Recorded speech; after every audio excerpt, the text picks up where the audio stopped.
Podcast is intended for mature audiences. The views and opinions expressed are those of the panelists and do not reflect in any way those of the podcast partners, sponsors, or affiliates. Enjoy. Hi, this is Michael Buffer, and you're listening to the Voice of the People. Let's get ready for Boxing Voice. Nigga, X about me, I'm a hustler. Every day I'm hustling.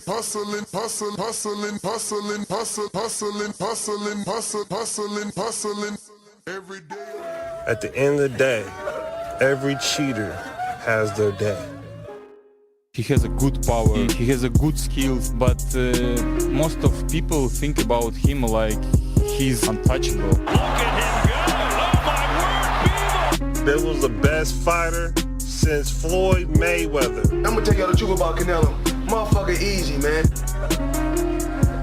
Bivol is always gonna be Canelo. He's still undefeated and still the WWE Fucking headband. Canelo.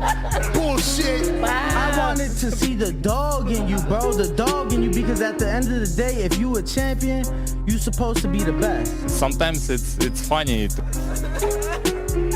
And you all should believe in yourself and you achieve what you want. I told y'all niggas had me in the dirt. I came out the mud. No dirt. Bivol, baby. SDS Promotions. What up? Welcome back, ladies and gentlemen, to another edition of the Boxing Voice Radio. I am your host, Nestor Gibbs, and we are back. It is Charlo Castano fight week, man. We are blessed to be boxing fans because it's like every week for the past couple of weeks, we've been having big fights, meaningful fights, entertaining fights, to say the least. What up, Mr. Alvarez? Mr. Gibbs, how are you? Buenos dias. I'm okay. You look a little sad, champ. You sad? I wouldn't know why. All right. If you ain't sad, I don't want you to be sad. I'm sad. My girl and my son, they went to Jersey, so here I am again on my own. You know what I'm saying?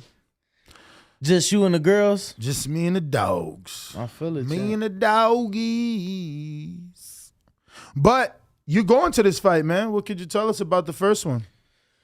I could tell you that I was there in San Antonio, Texas, and I could tell you it was a fucking banger, bro. You know, I'm looking forward to the rematch. Obviously, I was also at the weigh-in where, you know, that incident broke out for the first fight, so I'm excited. What incident? Remember when the two teams started to scrap after the weigh-in? I don't. You don't remember that? Castano and Charlo? Yeah, bro, that shit was a big fucking thing. And then when the funniest thing of the funniest thing of it all. Wait, so Castano beefed with Charlo. Yeah. Benavidez beefed with Charlo. Harrison. Hatley beef with Charlo. Bro, did you know he still fights? Harrison. He fights this weekend. Hold on. Beef with Charlo. Did you know he fights this? He still was fights? beefing with Charlo. You didn't know that? Okay. Ness is beefing with Charlo. Daniel Jacobs was beefing with Charlo. Yeah. Anybody got any more? Oh, Canelo got beef with Charlo. Obviously, Andre. Nah, not Canelo. Not Canelo. You ain't even say Benavidez. I did. Oh, you said Benavidez? 7 people. Wow. How many of those people did he fight? Because he might be the new Ryan Garcia. Actually, I can't say he because he fought the majority of them. They fought the majority of them. No, because some of those, I'm mixing them up anyway. It's not Charlo, it's Charlos. Because Hatley, Harrison. Benavidez. No. Benavidez is Maul. Okay, so you just speaking on male. Yeah, that's what I'm saying. It would be unfair to say that's a Charlo. Those are Charlo's beefs. Because Benavidez, Jacobs, Andre. Actually, no, Andre is Jamel. That's Jamel's beef. To be fair, though. What's up? You know, the incident after the weigh-in did involve both brothers, so, you know, just throwing that out there. Oh, you're talking this particular one? Yeah, after the weigh-in. So, I mean, you was acting like you was about to pull something up and show us what happened, because I never even, I mean, I guess I seen it and didn't remember. I don't know. Yeah, I don't know. I just the one thing I do know for sure that Oh, here we go. All right. Give me 1 second. Bow, bow, bow. And can I get a screen share? Full screen, please.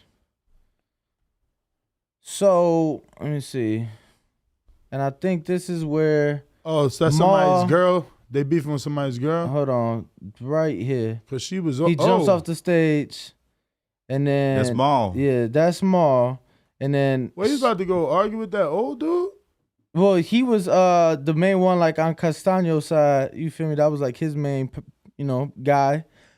Also, the guy that told, yo, that shit was fucking hilarious. What? Let me tell you. It's fucked up, right? Because obviously What? we don't want situations to turn like this in the sport. But one of his people in, like, the midst of all this being calmed down and broken up and everything, yo, so Brittany Goosen she comes to try to calm the situation down. And one of the guys from Castano's team, I don't know if they knew who she was. I would assume that they know who she was. Bro, my man's like, no, fuck you. Fuck you. I'm like, oh, shit. You hilarious. Yo, oh, man. So it's safe to say that there's some tension. Definitely some tension. And obviously with the fight, that was the weigh-in with the fight, then ending in a draw the first time around.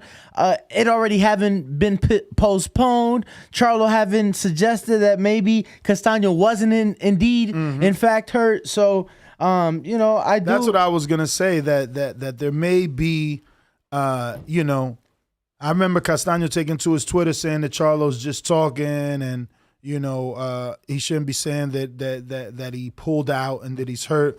But we are here. Bro, didn't the WBO president suggest it? Yeah, they fucking suggested it. That it was Castano's fault. Come on, man. Which is crazy because the WBO is a Frank Warren top ranked belt, no alliance to PBC whatsoever.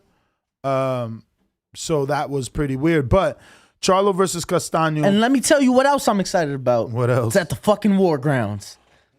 It's at the War Grounds. What's the War Grounds? The 'Cause I War don't know what that Grounds is the formerly known Home Depot Center, the formerly known StubHub Center.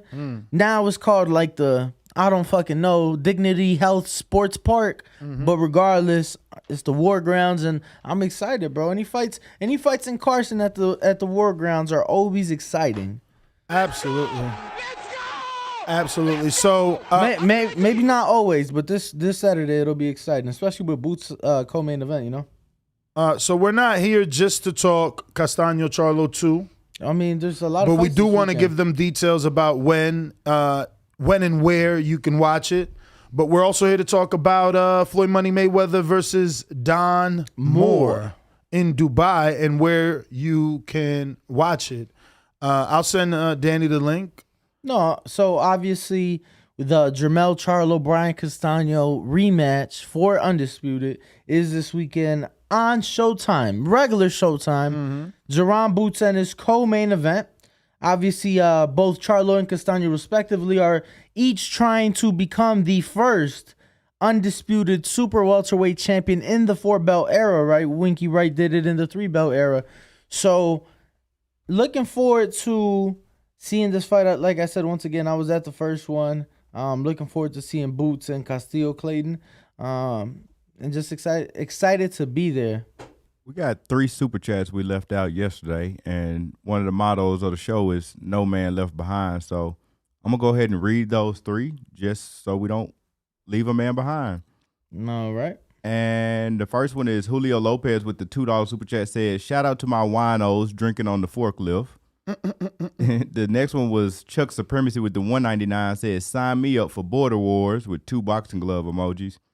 And the last one was Eugene Abriet with a $1.99 who said, "And Derevchenko wasn't even a champion." And I'm getting some messages now saying, mention the super chat wheel. So we got a super chat wheel with, we got the TBV hat on there, which is $15 entry. We got the TBV glove on there, signed by David Benavidez, which the raffle will be going until Thursday. Don't we have a before Hawk the fight. glove too? The Hawk glove is already gone to Era Zestro. Oh, you sent that out? Era Zestro won the Hawk glove and he won a TBV hoodie. No. He got a TBV hat and he got the Julian Jackson signed boxing glove, which Killer Kale's got the other Julian Jackson glove already. What about the heavyweight? Didn't he sign one? Christian Dunn? No. Okay. Really? Yeah, we didn't have a glove for him to sign. But we got gloves now. I thought Kean brought something. Yeah, but all that he could find was like a Mexican glove, and a Mexican glove for a fighter from Germany that don't go together. So we just scratched that. But we got the $15 hat, we got the $15 glove, and if you just submit a super chat of $10, it'll be good for the keychain and everything else, like the t-shirt and the hoodie as well. Yeah, so we got custom TBV keychains. Bo will be picking up today from one of our manufacturers. He's actually the maker of the glove that we have, the Sabas glove. So Sabas did make us, some custom TBV gloves that we are getting signatures to give out to our audience, as well as custom TBV keychains. So yeah. Tell me about this Mayweather Don Moore, man. Well, before we get to that, obviously, because it wasn't quite done, but just want to remind everybody, Showtime, 6 p.m. Pacific, 9 p.m. Eastern. So it will be a bit earlier than what time are you expecting walkouts for the main event? That sounds earlier, right? What do you think, 9 o'clock? No, probably 8 o'clock. Really? Yeah, at the latest. If it's a 6, 9 over here would be it is late over there. Yeah, so I would say between 7:40 to 8 o'clock. Depending on what the first. But they have a parts. good main event. I mean, co-main event, and maybe that's why they're calculating for Boots to get a stoppage. You think? Perhaps. Castillo Clayton. He's no walk in the park, but obviously, Boots is heavily favored, and this is one of those fights that will push the winner up the rankings. And to me, it's quite interesting because I actually just saw a video yesterday where Boots, in fact, says, "Yo, take the mandatory now, take the fight now, because when the IBF does indeed order it, I'm not taking step aside if you're trying to go for undisputed." Definitely looking forward to see what Boots does this weekend. Yeah. Especially if he's saying he's not taking no step aside. That's exactly so. That makes everything interesting. But remember, that's what Stanonia said. Stanionis. People say things before that check hits, you know what I'm saying? Or at least the number of what that check could be hits, So it's like, exactly. Are you really not taking this step aside check? We got Vic Espinoza in the chat going crazy. I think he hates Floyd very much so. Oh, wow. He going bananas about Floyd. That is not good. That's not good. Be nice today. Be nice. That was not good. In the words of J-Mac or JT, whichever one it was yesterday, peace and love today, brother. Peace and love. So this weekend, you also have none other than TBE, Floyd, Money Mayweather, in an exhibition against Don Moore that will be in Dubai on the Burj Al Arab helicopter pad, right? I know, the helipad. That's I don't know. I'm gonna watch it, not live.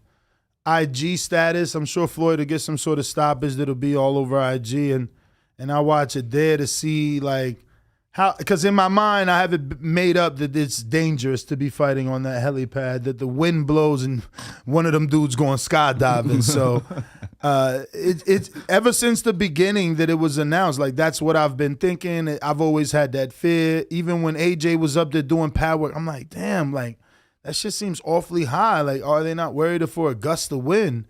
And then with the ring on the helipad, it shows you exactly how small that helipad is. Because one will think, oh, well, I'm looking at this through photo. That shit is probably 1,000 feet in a circle, but it's not. It sure doesn't look like that, because that ring, even if it's a 20, 24, 18, it's tight. It's tight around there.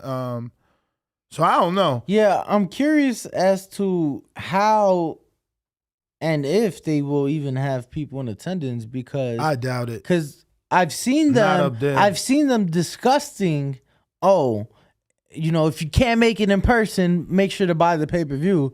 But I wonder, how does one indeed make it in person, right? Because even when you look at the helipad, you got to go up those stairs. They don't even have an elevator. Yeah, you literally have to walk up some stairs. That's outside. Imagine looking off that staircase down millions of feet. My stomach hurting right now. Talking about millions of feet. Bro, how tall is that? Definitely not millions of feet. Shit tall, man. Do you do heights? I used to, but these days, you'll pass. I got shit to live for, man. When you younger, you an adrenaline junkie, but like, I'm good right now. I only fly when I need to, and I ain't jumping out of good working planes. You know what I mean? So I don't know. Again, that always looked very 1,553 feet in the air. So I was off by 9.99999%. It's about 1% of a million. Yeah. So and they like to promote themselves as, it's weird, like everywhere I go, they say they're a 5-star hotel, but they promote themselves as the only 7-star hotel in the world. It's kind of interesting. So they just saying they 7 when they're really 5. I didn't even know you could be 7, but nonetheless, Dubai, Burj Al Arab, if you can afford it, and if you want to be on a helicopter pad watching Floyd and Don Moore, check it out. But if you're like the rest of the world that you probably can't, main event ring walks are expected approximately at 2 p.m. Pacific this Saturday night. 2 p.m. Pacific, 5 p.m. Eastern. What channel, bro? So in order to buy it, it will be available on live/now.com. Is the pay-per-view. So from my understanding, it's actually available on your regular cable provider as well. We got Art Jonesy with the 199 says, fight on the helipad. Loser gotta jump. LOL. Laughing emoji. Those other super chats was from yesterday. You gotta go to I did. I read the ones that we didn't read yesterday. Nah, because we definitely read like the first 2 you read. I read them after the show to you, and we was giggling about it. Perhaps. But $30 pay-per-view, and you said you will not be buying Nuss, not even with Badu Jack, Anderson the Spider Silva, Delphine Persoon on the undercard? No? I don't know. I mean, Bo, you don't even get here till 4 on that day, right? What was that? You get here on 4 on Saturday? Yes. So look, that's what time I get off work at 4. I get off work at my other job. So I can't even do it anyway. Yeah, I'll be in LA, champ. Yeah, you'll be in LA. He'll be somewhere busy until 4. So you guys. Yep. But Badu Jack is on the undercard. He will be opening up the card against Haney Atillo, 16-5 out of Egypt. Delphine Persoon on the card as well, going up against Maiva Hamadouche. You think she's related to the other Hamadouche? I'm pretty sure. Shout out to Rob, who said that there will be just 20 VIP fans in attendance at the fight for Floyd and your boy Don Moore. Mm-hmm. Tickets are costing up to $150,000, and only available as an NFT. So you got to purchase that. I don't even get that. Like, why would I purchase an NFT ticket and then what? Like, it's not like, so I just keep my NFT ticket? Like, they want me to buy it as an NFT for memorabilia? Because I can't sell it forward. And I thought that's the whole point with NFTs is buy it, it increases, and you sell it, right? No? Bro, I'm going to be honest. I have no fucking idea how that shit works. Truly. I bought an NFT before. Oh, shit. What kind? It was Beetlejuice. Oh, like the movie? No. Like the dude from the Howard Stern show, Oh, Beetlejuice. okay. So I bought his, and it was pretty much like a token, but I bought it. It's literally you just investing in hoping that it goes up in price, and then you just sell your shares like the stock market, but it was worthless to me, though. What could he possibly have as a token? So it's just a picture of him with like an army helmet on. You know how he do stuff. It's called Cuppa Army because CUPPA, everything he he'd say a couple instead of a couple of. But it was just a picture of that. I paid for it. It went up it doubled in less than 24 hours. I didn't sell it because I thought it was gonna keep going up, but then it kind of like balanced back down. Then I sold it. It was just worthless. You know? Like the whole thing was. I mean, did you lose at all? No, I didn't lose. You gained at all? Yeah, I gained a little bit. Was the profit worth doing it again? No, because I think it's stupid. Why? Because it's nothing. It's literally nothing. It's literally nothing. I understand it to be a complete scam. They're literally getting the money for it, but it's like nothing. Because where's your NFT? Where are you storing it? I didn't even own it. Like it was just a picture. Yeah, but it was digital, no? Yeah, but they don't like give you the picture. You just own shares of the picture. So right now, Ness, because it did drop. Which one? His? It did drop overnight. Ethereum. Oh, that's down again? Yeah, you got. So can I get a screen share, That's please? another thing, Dan. Can I get a screen share, please? I had to buy so Ethereum right here is to the be able to buy NFT for the so this is your ticket to the fight this weekend. The cost is 65 Ethereum. It says 10 of 20 available, so they have sold half. Here's the thing, right? You're like, oh damn, Floyd's only sold 10 tickets.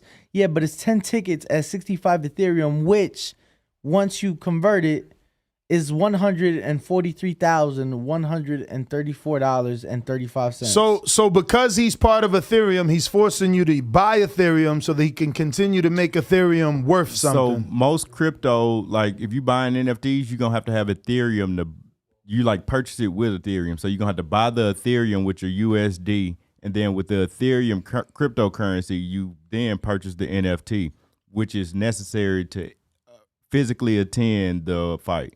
So you just got to show ownership of that NFT, then you can go to the fight. But for people who not going, I don't think that's how we gonna be able to watch. Well, it ain't gonna be people going. There's only 10 tickets left, and that's for the rich and famous. First of all, you got to pay $150 for the ticket. Yeah. Then you got to pay to get to the fight. Right. Hotels and all that get great $150,000 in Ethereum would take probably like a week. You know what I'm saying? I don't think you can just click buy $150,000 and it just be there. Nah, I'm sure you could get a broker. Yeah, but to find a broker, you can't just find a broker that you trust to do it in like one day. It's going to take a few days to get it all through. I don't know. Try it, Austin. Try to buy a ticket. Go ahead and front me the money and then I'll let you go. Tell them why are you the 150. Ness got all the Tell money. them why are you the 150 we're going to use to go buy Ethereum. It's funny because we had those guests in here on Untitled a couple weeks back, and they were pushing Ethereum. How low did it drop, Danny? Well, it dropped to because Bitcoin dropped tremendously. That shit was at 30 the other day. I almost slammed my phone. It dropped 5% overnight. So Arizestro with the $4.99 super chat says, with NFT stock plummeting, I don't believe they will sell tickets exclusively through them. Well, they already sold 10 of the 20, Champy. And then Isaiah Guzman with the $1.99 says, I'll be watching Pursun versus Mekhalid turn off after. So Delphine Pursun on the Floyd Mayweather undercard? Yeah, she fighting a Hamadouche, which obviously is not the that's Hamadouche. No, because that's another Hamadouche. Oh no, it's probably the same Hamadouche, right? The one that fought Michaela Mish, probably just moving up. Whoa. So that's the one that fought on ESPN and Michaela Maris, not the last fight, but the fight before that? The title unification, the former world champ. And she was on Michaela the whole fight. Correct. That was a good fight. That was a good fight, yeah. So it looks like, according to my app, it looks like Ethereum fell about 8% and Bitcoin fell about 6%. Oh, 8%. Yeah. Okay. Fucking Bitcoin bastards.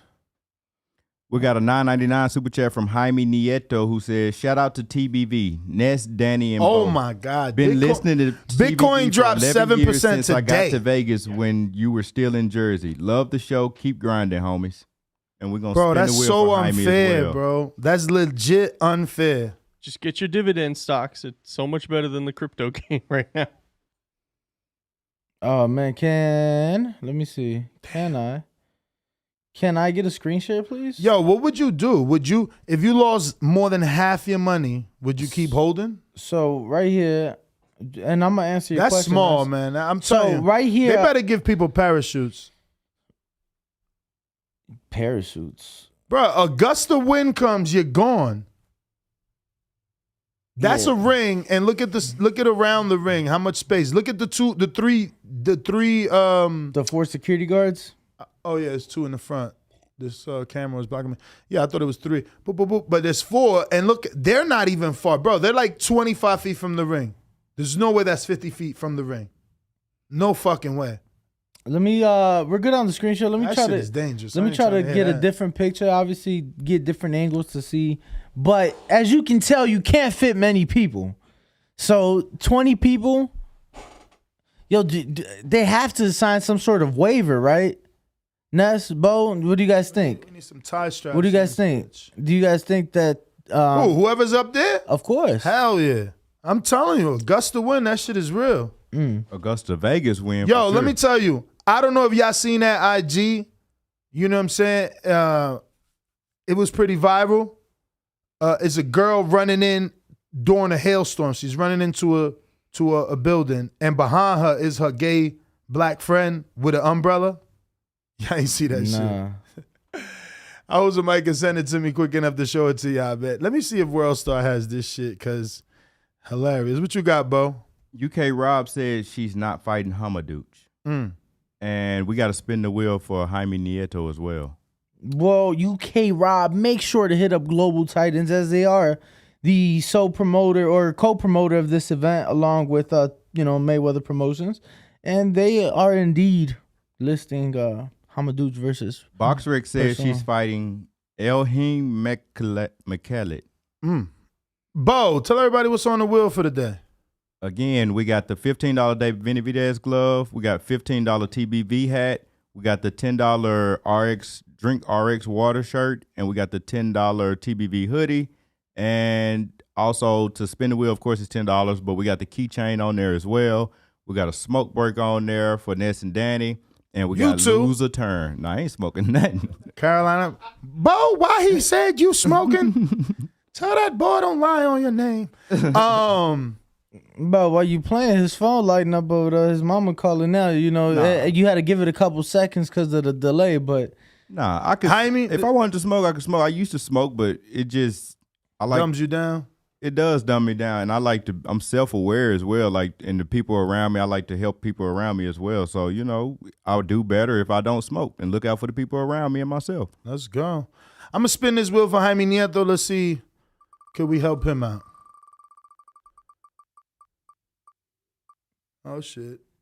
Okay, Jaime. You have now been entered into the hoodie raffle, and just for those, just make me smile based off yesterday. I'm like, bro, not this again, please don't. Just for those who may have gotten mixed up with what Bo was saying, the price that's just your entry price. That's not the price of the item. The price of the item is indeed, times that like by 4 or 5. Right. And then you'll get your price for the item. Especially the glove, you could times that by 100 because once the hoodie, the glove has a signature, and that goes up in value with every win.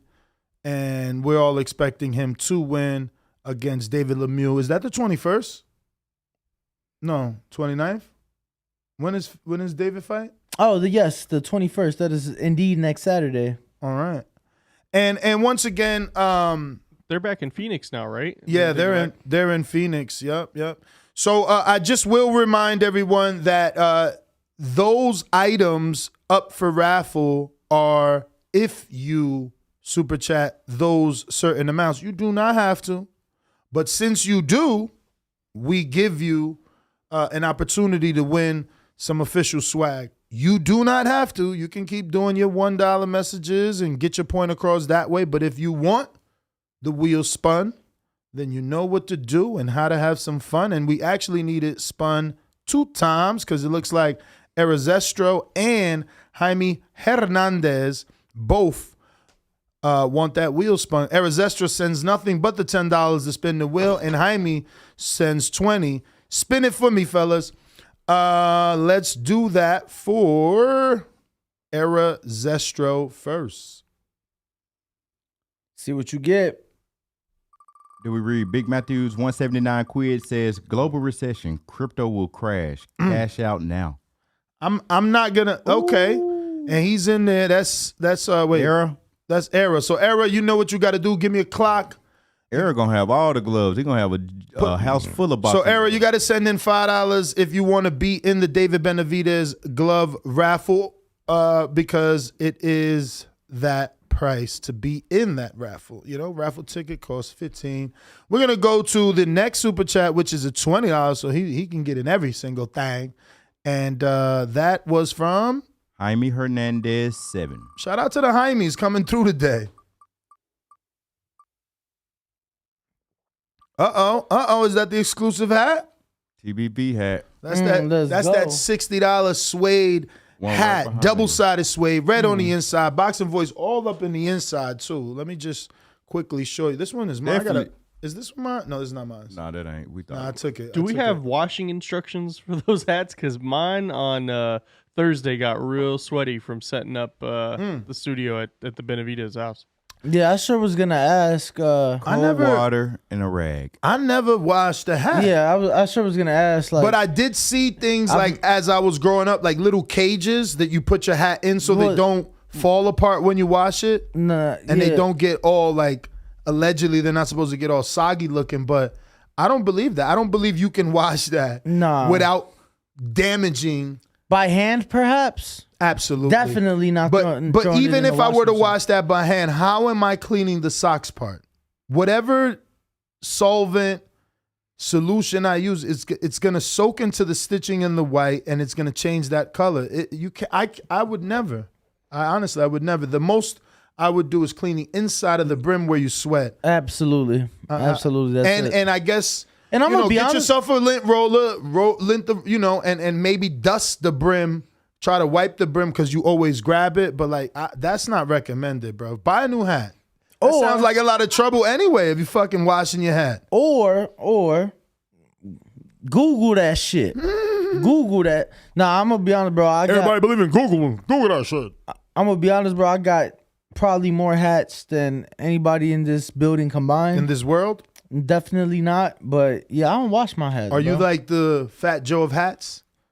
I'm getting there.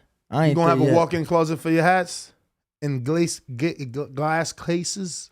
That'd be nice, honestly. I'm only at about 80-ish. I'm probably like 80 hats. Yeah, maybe 90 now because I just bought a couple the other day. But yeah. Wait, you gotta bring some more Bo swag out. You know. Here's the thing, Bo. Here's the thing. This is a confused message, right? That's how I'm interpreting it.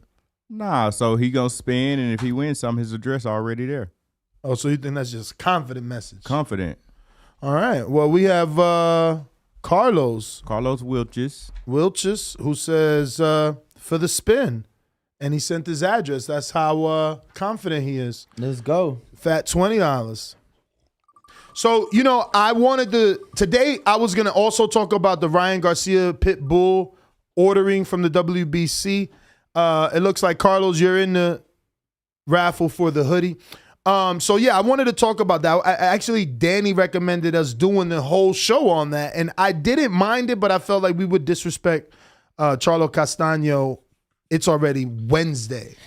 Yeah, it is fight weekend, as you said, given that it is now the midpoint, of the week and really the beginning of fight week itself for Charlo Castano. So we want to give the fight, the undisputed fight, the respect it deserves. But obviously that was something to point out, something of note, and that's the WBC ordering Ryan versus Pitbull. And let me tell the world the funniest fucking thing about this fight.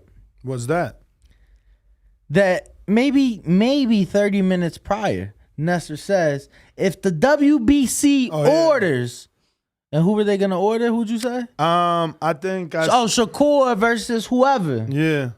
He's like, that's breaking news. We got to do a show on it now. We were in a meeting saying that, and as I finished saying that in the meeting, bloop, the WBC ordered Ryan to fight somebody. That shit was pretty funny. I'm not It gonna was. lie. Oh yeah, I seen that. He got to fight Isaac Cruz. Yes. Well, I don't think he got to fight, and I don't think he will fight. But you don't think they'll fight? If he wants an eliminator, he had the freaking Devin Haney title shot. No, but you see, Haney could beat him.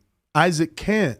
So Isaac didn't want to accept the fight. Remember, Isaac has PBC on his side, Sean Gibbons on his side, so they playing hardball. So I think Ryan got his favor from the WBC to order the fight that he wants. He's been wanting that fight ever since Tank fought him. We could Google right now, and you'll see more comments from Ryan to Cruz than Cruz to Ryan. Cruz is responding back all the time. Ryan, for whatever reason, wants to make a statement off of Cruz because of, he gave Tank a bit of a hard time due to the broken hand or whatever was wrong with his hand. After the Gamboa fight, after he had great defense against Tank Davis, by the way. Who, Cruz? Yes. But after the freaking Gamboa fight, he looking like a real killer. I've seen him look like a killer before, but in that fight, he was laying a smackdown. Hooks all night. No jabs, just straight hooks and coming forward. We got a $9.99 from A Crown 79. A Crown and Young Jeezy. So we're going to he ain't say nothing. We just got to spin the wheel. Trying to take it easy. What you Only way to go. And so, hey, if you're looking for me, I'll be on the block like his now. Fifth consecutive loser turn. Yo, and we dancing to it. I'm still on World Star trying to find y'all this windstorm. I'm telling you, it's hilarious once I do find it. Then we got Jaime Nieto with the 1999 who says, let me get on that David glove. Can't wait to come smoke with y'all. Let's do it. TBB for life. Let's do it. Wheel spin. Smoke weed every day. So if it does happen, who y'all picking? Ryan or Isaac? Pitbull Cruz. Man, let me tell you, boxing keychain. Boxing is a sport, and it's an exclusive TBV keychain. What have you shown me lately? Right, it's an exclusive TBV keychain. We sent that. We put this order in when we made these exclusive signed autograph gloves, or signature gloves. Signature gloves they're called. Yeah, so make sure to get you one. That was Danny giving me the evil look because I cut him off, bro. Because it is what it is. You just keep moving forward with life. We got Esco 2-time with the $5 says coffee on me, boxing voice. Shout out with to the you. boxing glove. Yo, it's funny because when he started with coffee, I thought you was gonna be like saying something about Mike Polite, man. Where's Mike Polite, right? My man just like, come on, man, it ain't over. Where you at, champ? Bro, I'm gonna have to go through my DMs. This shit is like buried. World Star post too much shit. Somebody send it to me, man. I know somebody seen that shit already. No clue. Nobody in the world. Go Google that shit. Nobody in the world knows what the fuck you're talking about. Nuts. Yo, did Jaime win something yesterday? Jaime Hernandez? Because he said he's asking, does he have to send his address on IG? Jaime Hernandez. No, he didn't win nothing. Okay. No. Yo, so who was it that was asking us to get King on the show? I sent you King's information. Did you get that? Yeah, that's the guy I told you send it to Brandon during the show because Brandon is in the same city as King. No. I'm talking about yeah, Young King, the kid that sparred against he talking about Yeah, I'm talking about him, but we didn't have a contact. I sent you the father now. Yeah, and that's what I was saying during the show when you were mentioning it, send it to Brandon, but I can reach out to him at some point today. Yeah. Where are they located, you think? They're in Texas. Oh, Texas. That's why I was mentioning. Yeah, but Brandon don't get out much, man. Brandon love that oil field or whatever. I think it's an oil. But he does a great job at booking interviews, and he has booked Craig Richards today for 7:30. Yeah. Craig Richards, Spider Richards, man, he's going to be interesting because he fought Bivol. And honestly gave him a tough fight. Yeah, and honestly, when he was hanging with us, he felt like he could have done better. He feels like he wants the rematch. Interesting. And obviously he has a big fight coming up himself. Is that next weekend, us? Who? Craig Richards? Sorry, is it already next weekend? Isn't that the Buatsi fight? Yeah. Maybe. I'm not sure. I want to say that's let me confirm that. But yes, he will be facing Joshua Buatsi next Saturday on Dazn, May 21st. So definitely that in itself is a fight to talk about, and the history between Richards and Bivol. Speaking of Richards, we got Hebrew Richard with a 1999 who says, Ryan is the most skilled Mexican boxer. He nice, he just soft as hell. His like the golden boy. So I guess he meant he's like the golden boy. Is he? I don't know. I don't know. I feel like Oscar was pretty Oscar mean. and Oscar was pretty dominant. Yeah, too. extremely. He was mean in the ring. We're gonna spin that wheel for. He would have knocked out my boy Tego. What was his name, Bo? Hebrew Richard. Hebrew. Good luck on your spin. Cousin of Craig Richards. He's entered the Drink RX Water T-shirt raffle. And if you're wondering what I'm talking about, drink. This is the T-shirt.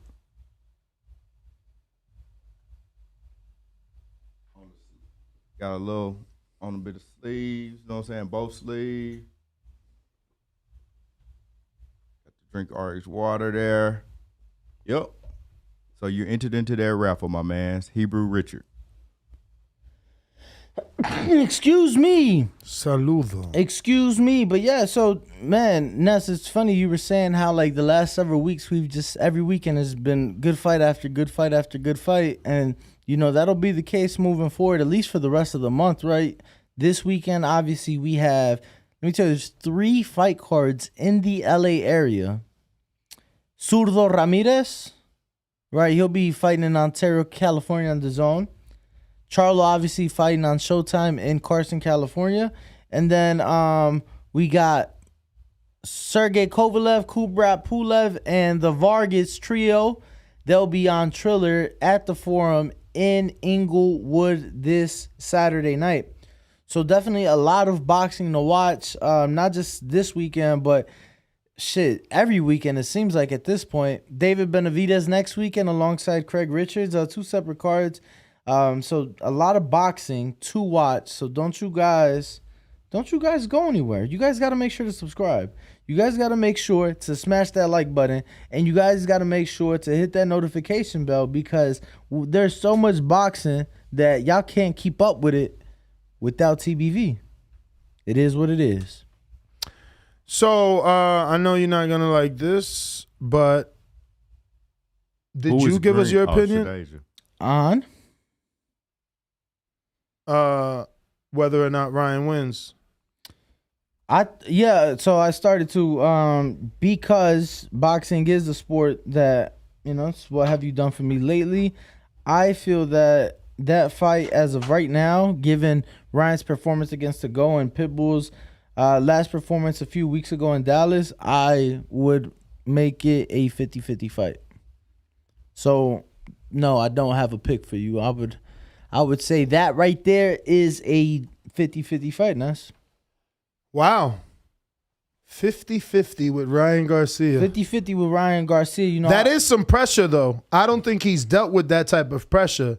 But as a counterpuncher, you know, that's kind of probably what he wants. He's just, you know, he just needs to land that left hook.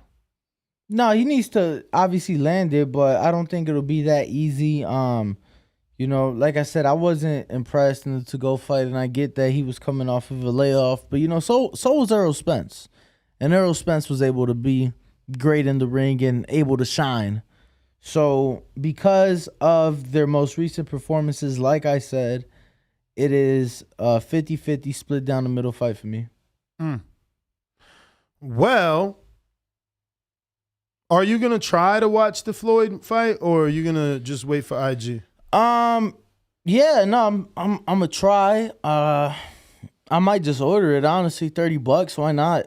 $30, you know, yeah, I might just order it, to be honest with you. I think it really depends on my travel, since I am headed to LA this Saturday for the Castano and Charlo fight. So really just depends on travel. What about you, champ? Or are you waiting on the Instagram? No, I just got a message. So funny. One of Madison, obviously from Fight Stars, forwarded me this WBC giveaway. And it's very similar to us because we're doing Polaroids. I'm going to just put it on the screen. We're doing Polaroids and gloves.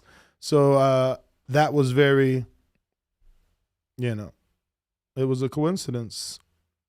Shout out to Madison did say, let me get a screenshot. He did say that we need to do something like this to promote our giveaways on social media, driving people back to the show, letting them know what we're doing.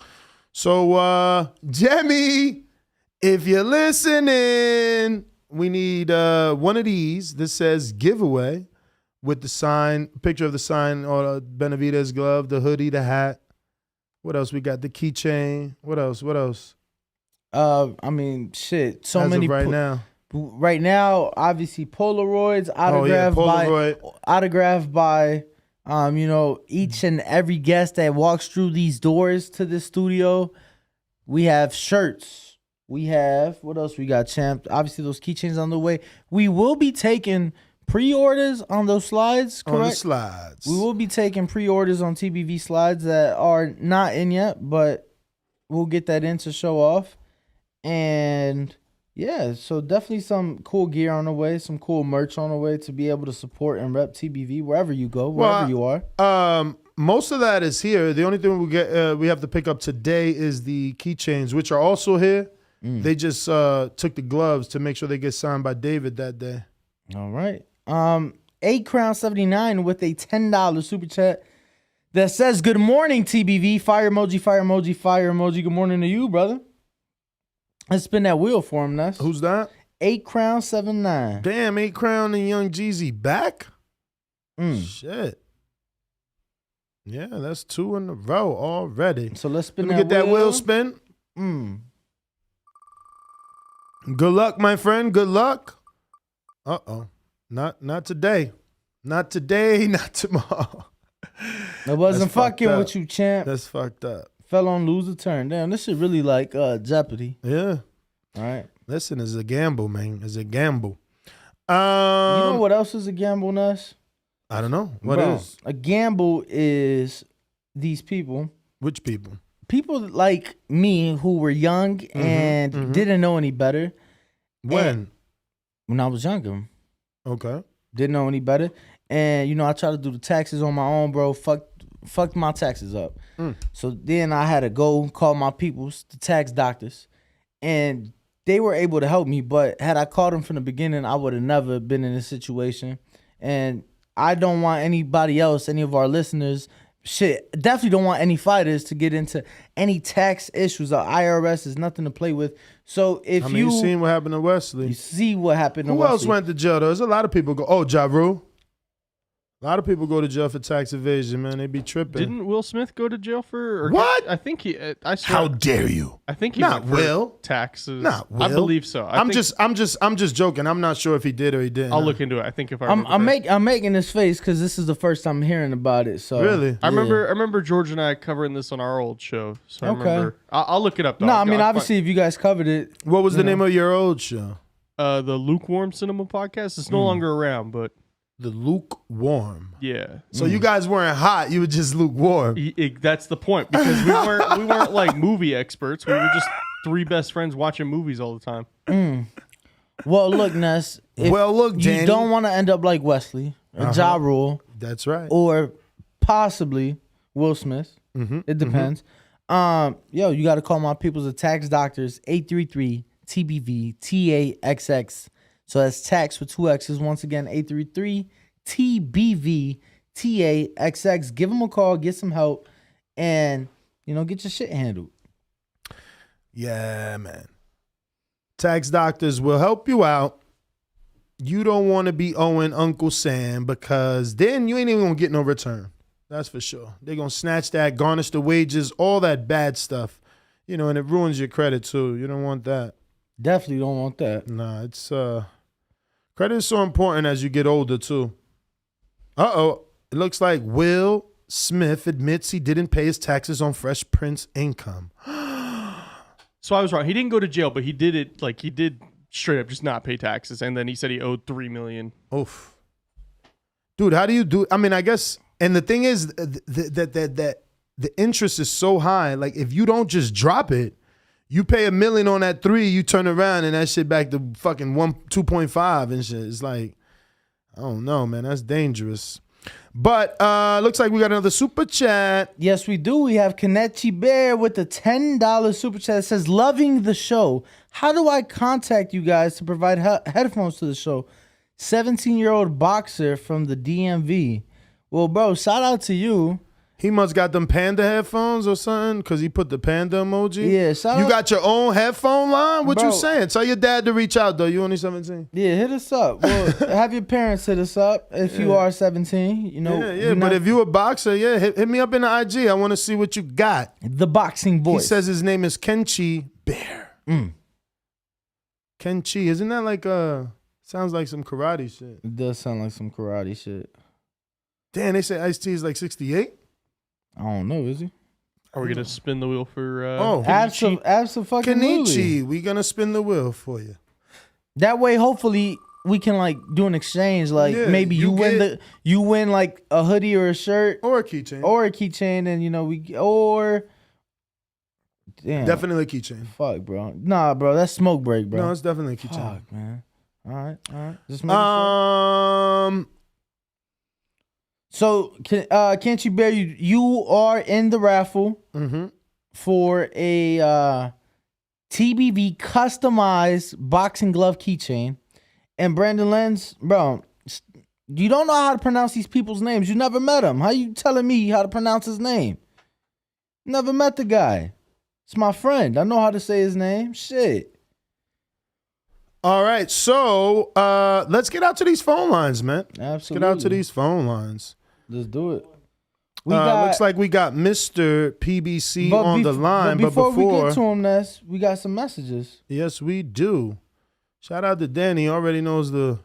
Remember to rate us the 5 flow. stars on iTunes.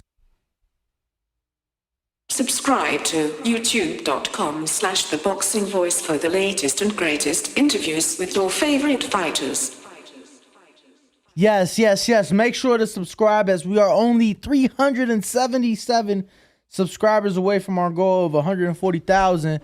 And Ness. Yes. Yo, bro. To me, the 140 is special because when I got with you, you was at 69,000. Damn. So now we have doubled it and then some. So to me, I am excited to see that 140K. But Mr. PBC, good morning. How are you? Yo, must be running the intro? PBC, baby. I'm gonna make one leg. Hey, Daddy. I'm gonna make one leg. This is dog. He that dwelleth in the secret place of the Most High shall abide under the shadow of the Almighty. I will say of the Lord, He is my refuge and my fortress, my God. Hey, Daddy. This is dog. Mr. PBC. Yo, what's good, y'all? Can you hear me? Yes, sir. Yo. Good morning, y'all. Good morning. God bless you, Nas. God bless you, Danny. And God bless you, Bama Ball. You know who it is. This is the Boxing God. Boxing guy, Mr. PBC. King of TBV. King of TBC. I can't wait for these fights. I'm going to definitely put my question in for Craig Richards. I'm going to keep it real with everybody here. I'm a Bivol fan, but I was a Craig Richards fan before. I really was pissed when Craig Richards lost. You was? Yes, I was. Why past tense, you fickle fan? No, I still like Craig Richards. I got Craig Richards beating Boati. Boati came from a hand surgery, and he only has a punch. And we all seen throughout the history of boxing, punchers don't usually beat boxers. And Craig Richards has a good uppercut, and he has good KO power. I got Craig Richards by stoppage or decision. Either way. I'm definitely going to put my question in. Craig Richards, when he lost to Bivol, I still had respect for him. It was probably the closest fight of Bivol's career, other than he came off a year layoff from having a baby. Shout out to Bivol for being a U.S. citizen. He's going to be one pretty soon. I seen him on Fight Hype. That's my call, man. TBV for life. All right, brother. Thank you so much. We do appreciate it. We have D-Night718 with a $10 super chat that says, Buenos dias, TBV. Yeah, he got his own headphones. So make sure, Kenchi, to hit us up, and we hopefully we can make some shake, bro. Hit us up, and we'll hit you back. The Boxing Voice on Instagram, or you can also hit up Bo Mason _TBV. That's right. So I actually really like that Ryan Garcia fight, man. It was something you and I were talking about yesterday. Definitely came out of left field, but I like the barometer that you can, I guess, gauge where Ryan is based off of the performance of Tank. See how much better or worse he does compared to Tank.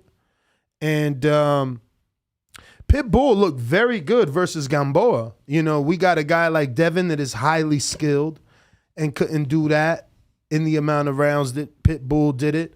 And even Tank had to go 12 with Gamboa with a busted Achilles heel. So Pitbull, I feel like he made a statement.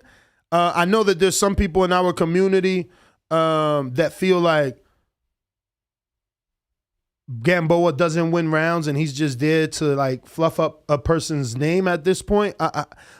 Where do you value, or how do you value Gamboa's loss to Isaac Cruz?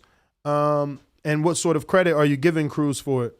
Well, unfortunately, Nez, because of the way the boxing sport is, each time he loses, the guy that beats him gets less and less credit for it, right? Mm-hmm. Devin did it after Tank. They're like, oh, Tank did it after Crawford. So, and now Pitbull has done it after Devin. So to me, unfortunately, it's just damaged goods, right? It's even if it's a little bit more than what it was the last fight, still, that's what it is. So I think what we've seen in the Gamboa fight, in the Gervonta Davis fight from Pitbull Cruz, I think that has gone to show me at least why this is a 50-50 fight with Ryan Garcia and why this is not the mismatch a lot of these Ryan fans like to believe. Obviously Ryan's been calling for this fight. A lot of people like, oh yeah, Ryan, he'll knock him out. He ain't gonna struggle and blah, blah, blah. But, my man just went 12 with to go. Did we spin the wheel for D Nice? Nope. We'll spin that wheel for D Nice 718 one time. D Nice, you got to make sure to send another $5 as it did land on the hat, bro.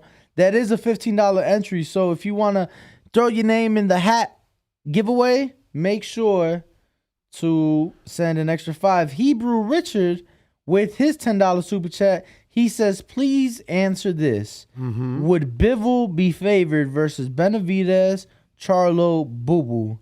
No, he would not. I don't know about no, especially not after the win, right? His basic boxer that beat a duck. Or I think he meant he's a basic boxer that beat a duck. What do you guys think? I think we should answer that and entertain that super chat. Is Bivol the favorite over those three men? I think he most favorite over Boo Boo, secondly over Charlo, and then the least amount of favorited over Benavidez. But not saying I don't think Benavidez or any of those other guys can beat him. I'm just saying just based off you Vegas just saying odds better and line. experts. Yeah. See, I see him as a favorite too. I would have I think he'd be a favorite over Charlo. Mm-hmm. Given that that's two divisions, that he got to move up. I think he'd be a favorite over Boo Boo, slightly less though, because Boo Boo throughout his career historically has shown to be a more skillful fighter, a more defensive fighter. So I think that'll be the case. I don't think he's a favorite against David Benavidez. I like Boo Boo a lot, but I think he might stop Boo Boo because late in the fight, Boo Boo don't do so well in my opinion. But Bivol showed endurance in that fight, and he coming the whole time, and he throwing those straight punches. He accurate. I got him almost stopping Boo Boo, and I like Boo Boo, but I just think Bivol too big of a man. All right, so this is what we're gonna do, Bo, really quick. Yes, sir. What we're gonna do, we're gonna spin the wheel for the Hebrew Richard super chat, and then D Nice sent an extra 10. But what we're gonna do, we're gonna spin the wheel for D Nice twice, as he already has a hat. So we'll get him in something else, or we'll see where the wheel lands. Obviously, if it's for the glove, then it'll just be one spin. But if it's not for the glove, we'll give him the second spin. Whatever he said. Look at Bo's eyes. Bo funny as that. I'll just be listening, bro. Oh, you lost a turn. But so none of that matters now. No, because that was for Hebrew Richard since he was next. Oh, shit. So you got to that's Hebrew's number 2, by the way, just in case he gets to number 3. Now you got to spin it for the first one for D9718, as he has sent 2 separate $10 super chats. Oh, shit. Oof. So now you're in the hoodie raffle, D Nice. He in the hoodie raffle. Shout out to you. He said, "Did you already receive your hat, D Nice? You ain't got a super chat to say it. Just answer in the chat like, did you already get your hat? Because if you did, that's amazing." But D Nice knows. D Nice knows, like many of our audiences knows that, bro. If you don't send that super chat, more than likely we ain't reading the comment because there's just so many of them. It is. But D Nice did send a super chat, another $10 for another spin, and he says, "Got the hat already, fellas." Let's go, baby. They ship it every day at the post office, baby. USPSB, please. Bo love to go to the post office. I used to make a living off like drop shipping and stuff like that. So what do you mean by that? That's the second time you said it. So you was doing like you had like your own Amazon drop store or something, I think it's called? No, I did more so eBay, and then I would like order from Amazon or just the manufacturer websites like Walmart or whatever, and I'll send these people items, and it was a lot of shipping, and it's very easy to get behind, and once you get behind, it's very hard to catch up. Mm-hmm. So I know the importance of staying ahead on shipping. We were gone Thursday, Friday, Saturday, and Sunday, so I wasn't able to like ship up to date. So I'm like catching up now, and I never want to get behind with shipping. So, y'all stuff is coming. It's on the way. Every day I'm dropping off packages, Monday through Friday. Yeah, I would do that shit on Friday only. He said once a week. Hell yeah. Why go every single day? You could go on Friday like with a 50 pack, drop it on. That's how I used to do. I used to come. You know what I had to do actually? I had to have the 2 IKEA bags, the tote bags. Yeah, the blue plastic big ass bag. Because you got to put all the packages and shit be falling. I get what he's saying. It be falling and it's different packages, different sizes, different boxes. So now you trying to carry it for. So I just got 2 totes. Sometimes, and then I used to I used to ship cuttings from like plants and stuff like that. I had house plants, and then I'll make cuttings of them and ship them. What you mean cuttings? You were selling weed plants? It wouldn't. I always like. Okay, so I can't just say everything on that. But I always like selling plants and stuff like that. But it was actual house plants like pothos, monstera. Like variegated monstera goes for like $1,500 for a plant like that. It's a very rare house plant with variegated leaves, like different color leaves. But I would sell these cuttings. I had like multiple shipping boxes full with packages and like carrying it out on the cart, and that's just not convenient. It's hard. Your packages get smushed and you're dropping stuff like you mentioned earlier. It's not convenient. I'd rather just take like 4 packages in, drop it off, and walk right out the door. All right. So later this evening at 7 p.m. I put it Pacific. So that's 10 o'clock Eastern. Oh, well. We are releasing on a premiere video our vlog of our experience at Jardín. You can join us. We released this to our Patreons and members early. It's been out, I don't know, few days now, so we're going to release it to the public so you can see our experience with our friends and partners at Jardín. So the link is in the live chat of today's show, and I've also pinned it to make it easier for you to find. If you want to call in and voice your opinion, we're talking Charlo Castano 2, the rematch. It's happening in LA. Danny Alvarez, a.k.a. Ringwalk, will be in the building bringing you the latest and best. Also, we're discussing Mayweather in Dubai versus Don Moore. And as a third topic, we're still discussing Ryan Garcia being ordered by the WBC to face Isaac Pitbull Cruz. I hope that fight happens because we've been here before with the WBC. They've ordered Javier Fortuna and Ryan. That didn't happen. They ordered Joseph Diaz and Ryan. That didn't happen. So we'll see, man. We'll see. Like, does this actually happen? Do they really give us this fight? Because again, I think there's politics involved. You know what I mean? I'm not sure. You got Oscar coming out a lot saying, "Oh, we offered Isaac the fight. He turned it down." Then in another interview, he's like, "Oh, I don't know if he turned it down, but his people's definitely got an offer. It was a big offer. It was more money than he was supposed to make with Tank." So, you know, there's been some back and forth, and they definitely have me interested in this fight. But you guys, you've made me so proud. So I just want to thank each and every one of you guys, because today it says that we are 543% more views than usual, and we just want to keep that momentum. You know, I want to get like a 20 million view month. Let's set the goal at 20, man. 20 million views in 1 month. I want that. And that's saying, you know, even though we are talking Charlo Castano too, we are talking Floyd Mayweather Don Moore exhibition, we are talking the WBC ordering Ryan Garcia versus Pitbull Cruz. Yo, if you would like to call in to talk perhaps Tony Yoka versus Martin Bacoli this weekend. Oh, yeah. Or maybe you want to talk Sergey Kovalev and Evan Holyfield and the Vargas brothers on the Triller card this weekend. Maybe you want to call in and talk Gilberto Zurdo Ramirez going up against somebody nobody's fucking heard of. Call What's his in. name? Bozell? Something like that? Bozell.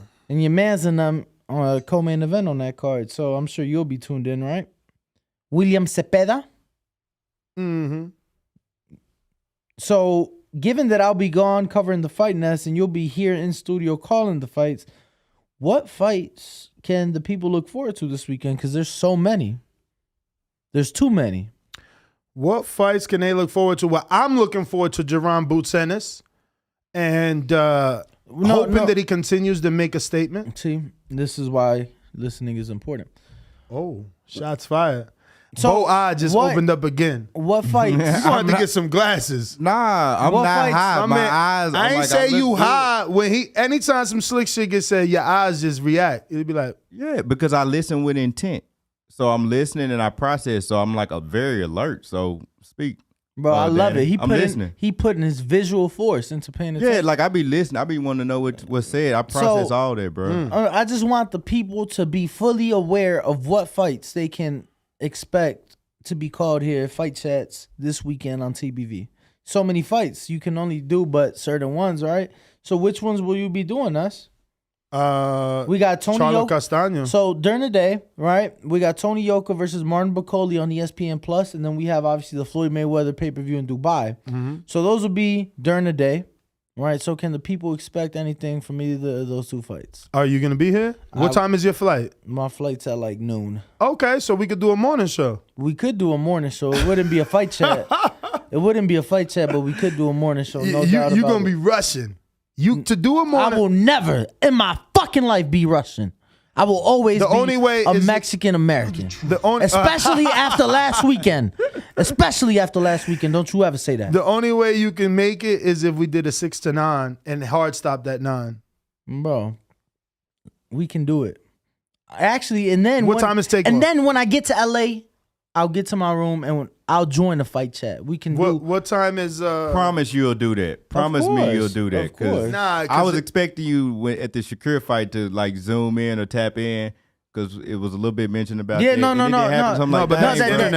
Internet. Yeah, I was just gonna say that, bro. Some of these venues' internet is whack as fuck. Let me tell you. So definitely, but to be fair, Bo, I think it'll help that this fight is an outdoors fight. Okay. You know, so obviously not as much blocking your get you a cell little phone. 5G. Bro, come on, you know it. You know it. That's what we need, some good internet, man, because people love when we're live from the fight, bro. It's just a different feeling, man. You know what I mean? Bro, imagine like one show live and in studio. Mm-hmm. Fire. Yup. Fire. But if you don't know the number to call and you do want to call in, make sure 425-569-5241. Make sure to press 1 to let us know that you'd like to be heard. But Ness, outside of the fights, so you'll be calling Charlo Castano too. Mm-hmm. And then anything else? So no Tony Yoka this weekend? We might do Tony Yoka? I don't know. Oh shit. We might do come on, man. We've been in the gym with Tony. We gotta see it. Which gym was Tony at? Bones Adams. Bones Adams. I saw him top rank too. So I think it would just depend for sparring perhaps. But yeah, so a lot of boxing this weekend. Charlo Castano on Showtime, 6 p.m. Pacific this weekend. Gilberto Zurdo Ramirez versus Dominic Bozell on Dazn. You guys don't even need to know the time because who's tuning in? But if you do need to know the time, head over to DAZN.com to find out. Dubai, Floyd Mayweather versus Don Moore, 2 p.m. Pacific for the main event. That is on pay-per-view. Sergey Kovalev, Terrell Pulev, main event on Triller. Once again, Kubrat Pulev's on the card. Evan Holyfield's on the card. And then the Vargas Trio brothers are on the card. That is also Triller pay-per-view available to the people. So make sure. Jerry Forrest on that card, right? Jerry Forrest is indeed fighting Kubrat Pulev, yes. So we got interviews scheduled with Jerry Forrest for Thursday. Yes, we do. And we got an interview scheduled with Sergey Kovalev for Thursday as well. Brandon, make those posts. Are those in the schedule? They're in the schedule? They're on the schedule. Because he hasn't been doing the posts. Yesterday he was like he didn't see anything on the schedule. We got that scheduled at like 6 or 7 o'clock Pacific, so it's probably 8 o'clock his time when it got scheduled.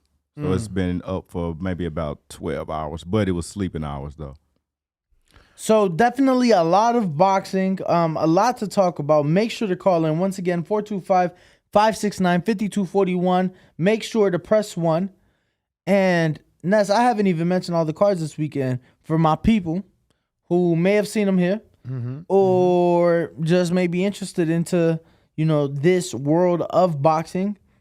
This Saturday via iDubbbz YouTube, the creator clash will take place. So anybody interested in that, anybody who is a big social media influencer fan, make sure to check it out. It will be a very interesting card, a social media influencer card. They're calling it the Battle of, what is it? Oh, shit. What's the name of the card again? It don't matter. But go check it out on iDubbbz YouTube. Lots of fights this weekend. So literally could be calling fights for 12 hours, it seems like, this weekend, Ness. Yeah, Ness disagrees. He says no, he cannot. I just want to screen share this shit. He just wants to screen share. This is interesting. This is crazy. Where is the screen share? I think it's better if I tell you what it is before I screen share it. I just screen. I like surprise when it comes to stuff like No, this. because I don't think you would even understand this. First of all, this got to be some third war torture. 2 dudes are in jumpsuits and they're orange. Huh? Yes. When a man is wearing a jumpsuit and it's orange, he locked up. Exactly. He locked up. Then they have 2 circular, clear fishbowl type of contraptions that go over their heads like. Yo, Ness, I think you just need to stop. And the only reason, literally the only reason I think you need to stop is because the last thing people close to the show, people involved with the show need is those kind of ideas. So I'm gonna just stop you right there. Well, I'm gonna just stop. We got a new producer. His name is Bo Mason. He don't believe in these type of ideas. But Austin, let me show the world this shit. What if this is how they was getting paroled? So there's a tarantula in there, and you got to blow it to the fucking other side. That's from Jackass, the latest one. Really? Yeah. So the guy that's sitting there, he like was in jail. And see, so this is why we need Austin. I never knew this was Jackass. Yeah, this is the latest one that came out earlier this year. Bro, and they're just fucking laughing, and these guys are like blowing that tarantula, like, fuck that, you take that motherfucker. Bruh, they said, would you do this for $1 million? Would ya? Bo. For $1 million, yeah, I'm gonna do it. But Hold as soon on. as the tarantula get close to me, I'm bailing. Yeah, but you know you ain't getting that $1 million. Is it tax? Yeah, I mean, Is it tax? So fucking what? I'll take that 6 all day. No, I'm saying because if it is tax, then our people may need to call the tax doctors to get help when filing these taxes because $1 million gets taxed a lot different than it does. everybody that's Yes, making it under does. 6 figures. So if you are making that $1 million and you do the tarantula thing, you get that $1 million. You got to call the tax doctors 833-TBV-TAXX because you don't want to be like Wesley. For real. I wonder if there are some and not part of the skit, but like I wonder if there are some loopholes like to not lose because it's like 40%, right? That they take, especially from the lotto and any winnings. Any winnings is like 40%. It's like, Federal. Yeah. That's what I'm saying. So which is crazy. And that's not even state tax. Yeah, right? obviously the state will be a lot lower, but regardless. Yo, my man was trying to pull away like he ain't in the bowl. He like, like where your head going? You inside a fish bowl, champ. That's crazy. Do we have anyone on the Zoom, Austin? What time is scheduled Zoom? Right now. Yeah, he been responding. I let him Who know. this, Richards? Yep. Yo, they saying Danny sounds like a damn tax doctor. It's actually Danny's company. Yeah, this is just cross promotion so Danny can get a little more business. Yeah, absolutely. 833-TBV-TAXX. You see the number? Bro, that's TBV. that's dedication. The fact that I changed my business number, I'm like, how can I promote this more to the people? How can they remember this number? TBV tax. Yo, you're right, yo. You're right, and they are. Super chats are tax deductible. They're donations. But if you have a good tax guy like the tax doctors, you can absolutely write off your donations. Absolutely. Yo, that's actually a good question, That's actually a really good question. No, it is. I never knew. Yeah. I never knew. But who we got up there? Is that King Born? Oh, no, Majid. Yeah, it's Majid first. Majid, what is up? What up, what up? Y'all can hear me? Yes, indeed. Oh, man. Shit, I be forgetting what the topics is. Y'all threw me off the way that, Danny, you caught that little sales pitch. I know. He had me smiling. Yeah, with that. But, Pitbull versus Ryan Garcia, I would love to see that shit. I like to always think if they can't get the knockout, how would the fight go? So I agree with whoever said that shit was 50-50. And Ness, I like that little other business idea y'all had about trying to get those numbers because you already know how it is. If somebody out there live and then you at the studio in Vegas, man, y'all kill that shit. Y'all covering too much. Y'all at the fights, So I'm like, man, I think y'all should do that shit more often, and that'll bring all the views and the money right there every time. But shit, that's all I got.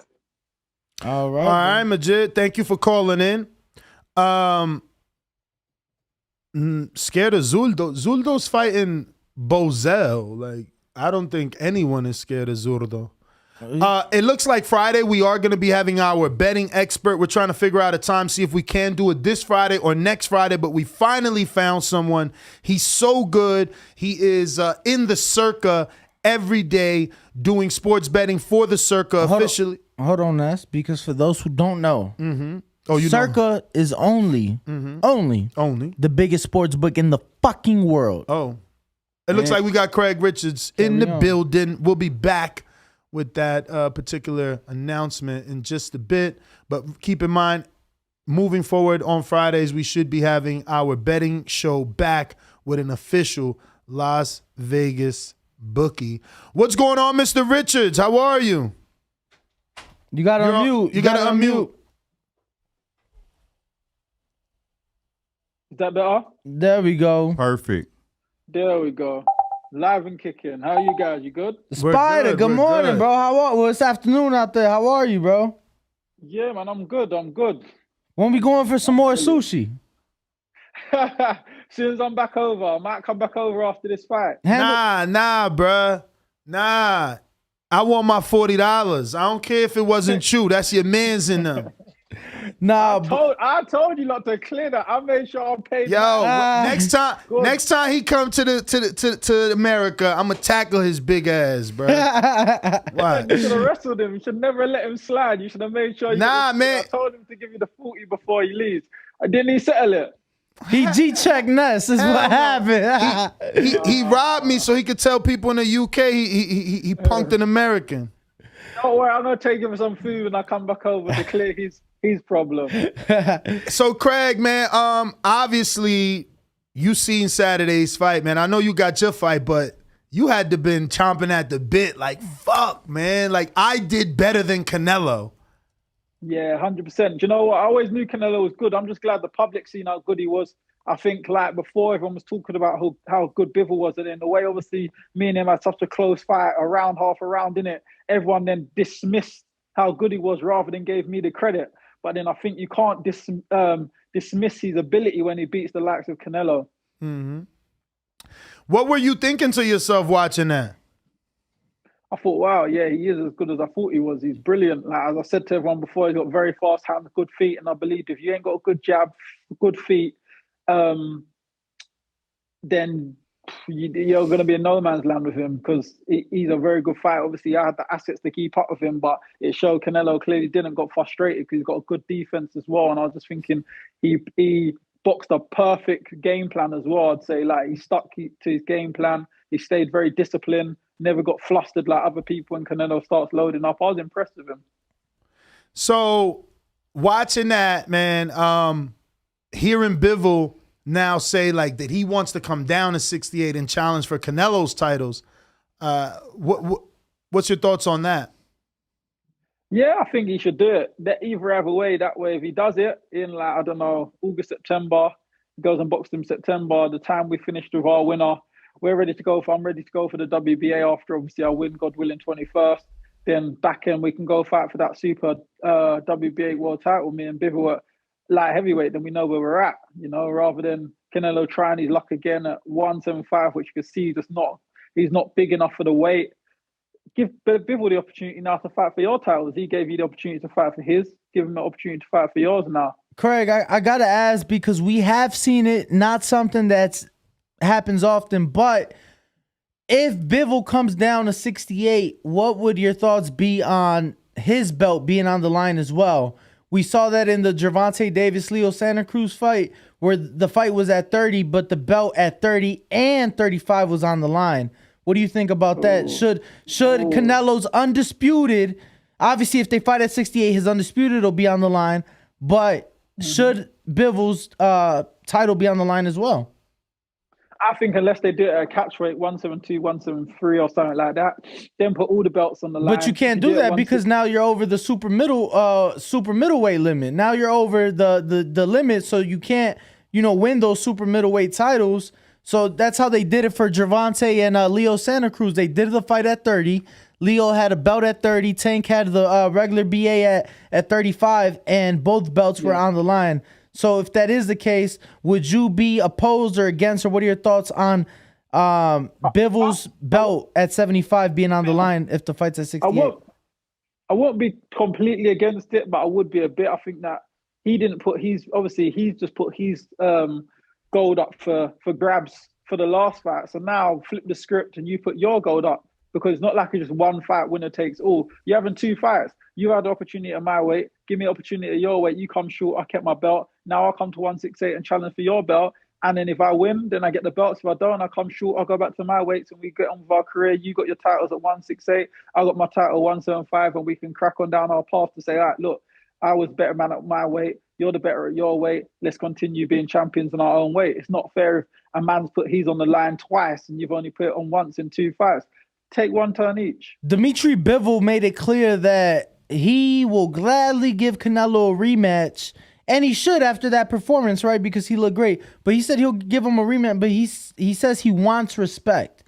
Obviously, he wants to be paid properly. He doesn't want to come out first.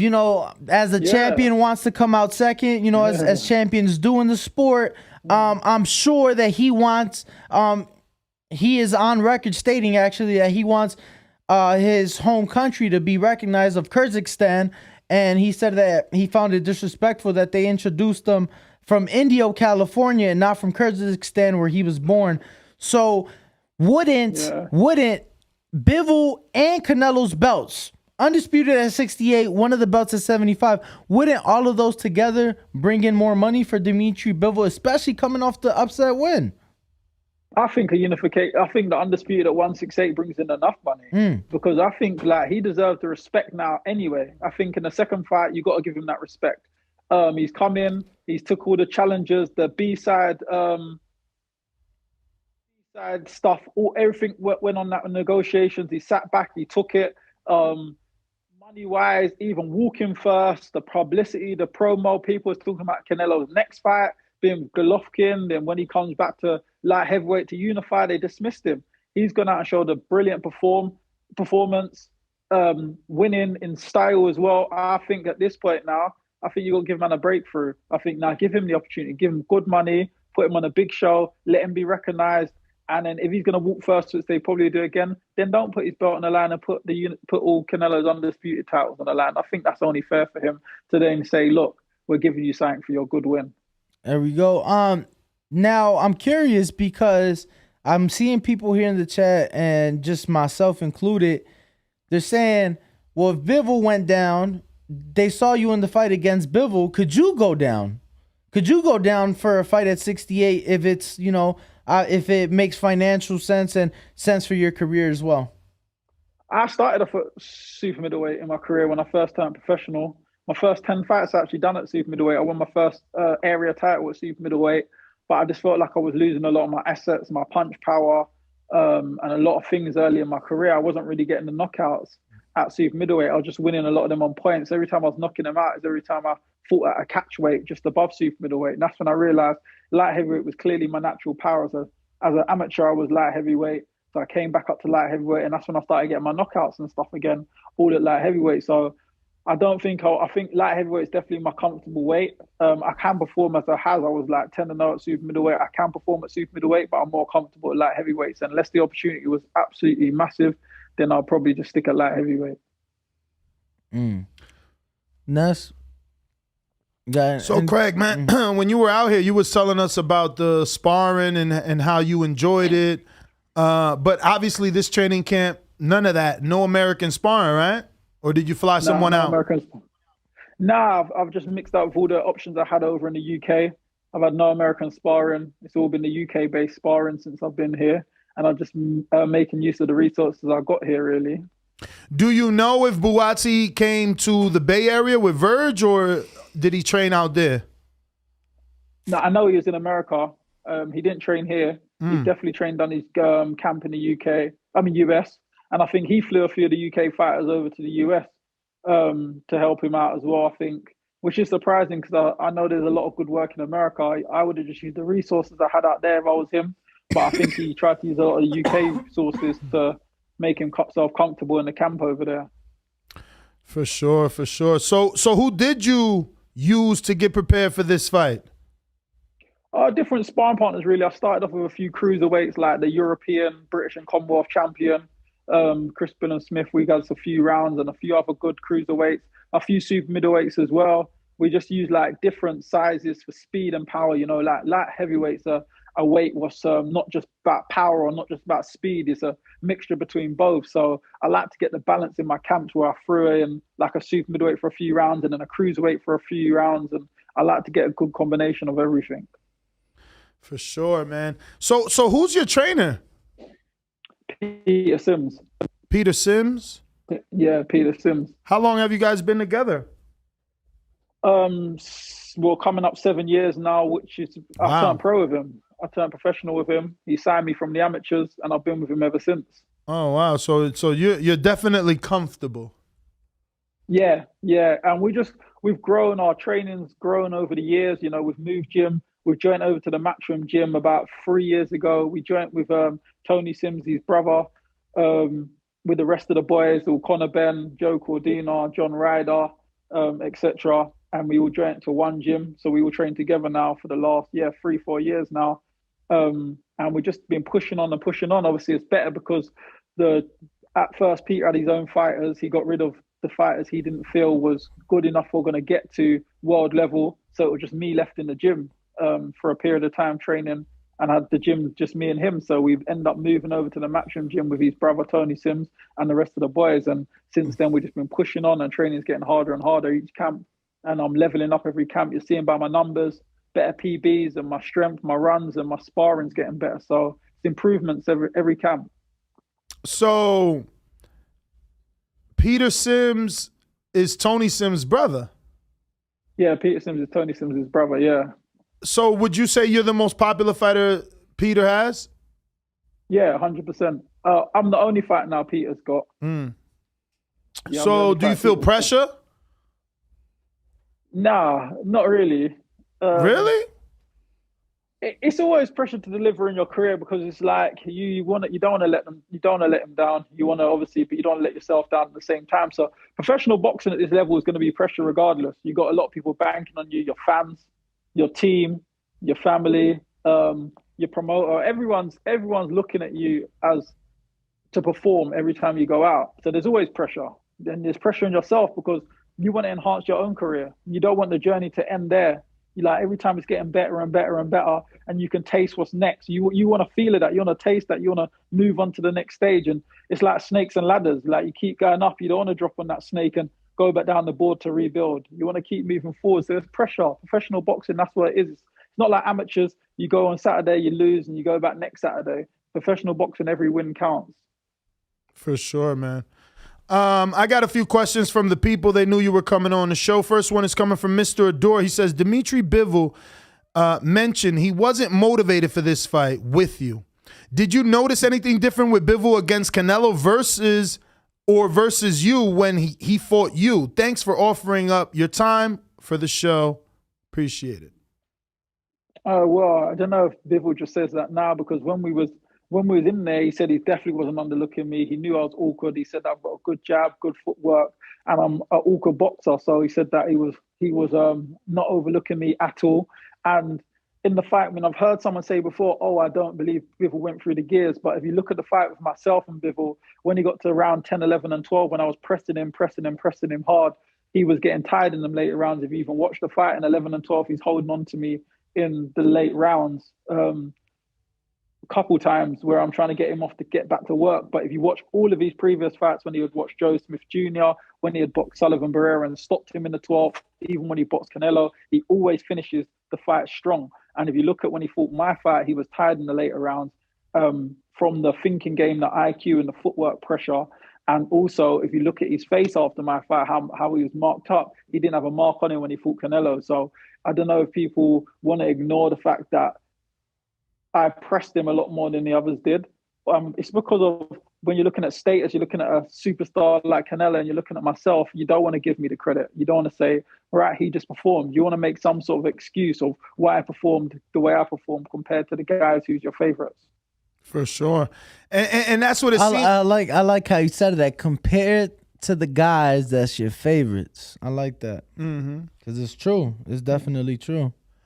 So obviously, Buatsi is a darling over there. There was a lot of, I guess, hype for him and Anthony Yard, and there still is. So I say all that to say that you're sacrificial. You do know that. Not really. I think like if this was 3 years ago, yes, it would have been. But the thing is, it was about 3 years ago. I was mandatory for his title. For the British title when he had it, but he wanted to defend it because you got to defend it 3 times to win it outright. But he decided to push on, and the fight was ordered by the board. But then he ended up vacating, and I fought someone else for the British title and stopped him instead. And we get to the point of, if you look at Buatsi's career, it was, when is he eventually going to step up kind of thing. He's boxing. They've been ranting about him since he's turned pro, saying he's gonna be the next big thing. He's gonna be this, he's gonna be that. But he was yet to deliver what was spoken about him when he turned pro. But I think he's at the point of his career, it's a crossroad. It's like, well, we need to now see how good he is. Is he what everyone's been banging on about, or is he not? So it's a sink or swim crossroad fight for him. But that's the point I'm making. That's the point I'm making, because the pressure is on you. Because it, like you said, if you don't prove that he's a hype job, he just keeps trucking forward. But if I do prove he's alright, Joe, he doesn't chuck forward. So that's why I said the pressure's on you, champ. Well, you got to stop him. I think, and I don't mean stop physically. I mean, you got to stop his hype train. I don't think the pressure's on him because he's supposed to win. Like, you think there was pressure on Canelo as a favorite? You're supposed to win. We think you're winning already. That's more pressure. When you're expected to win, there's more pressure if you're not expected to win. See, like, you go into a fight as the underdog. This is why I've been an underdog in loads of my fights. When I knocked out Jake Bull, Jake Bull was the Boatsi then. He was the GB boy. He boxed for the Olympic team, and he was Eddie's golden boy.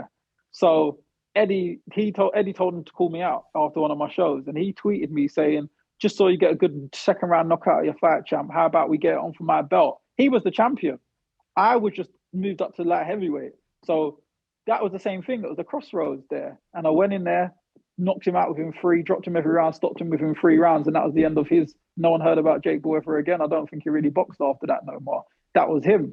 So when I boxed Shakan Pitters, I had to go onto another TV network to box Shakan Pitters, which is risky.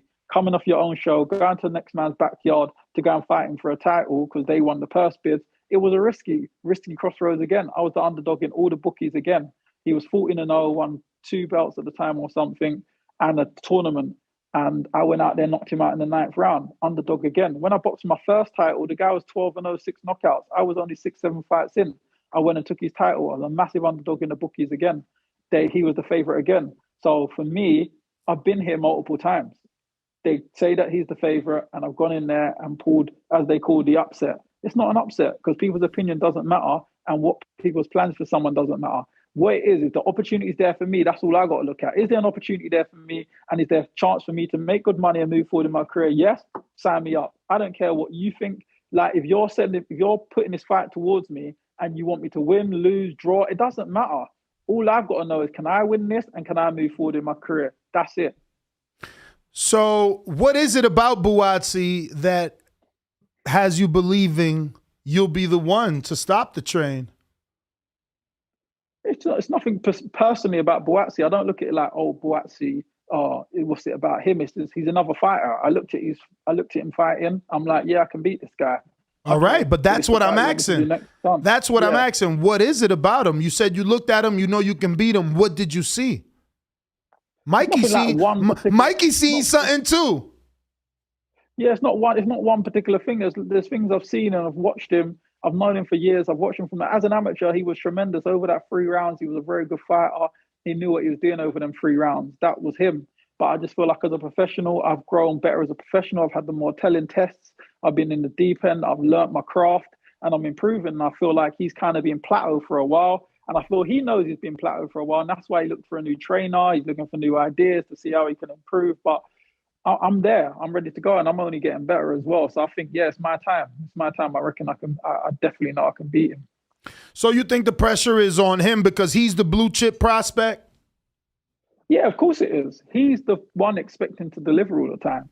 You know, he's the guy who was tipped to be this massive star.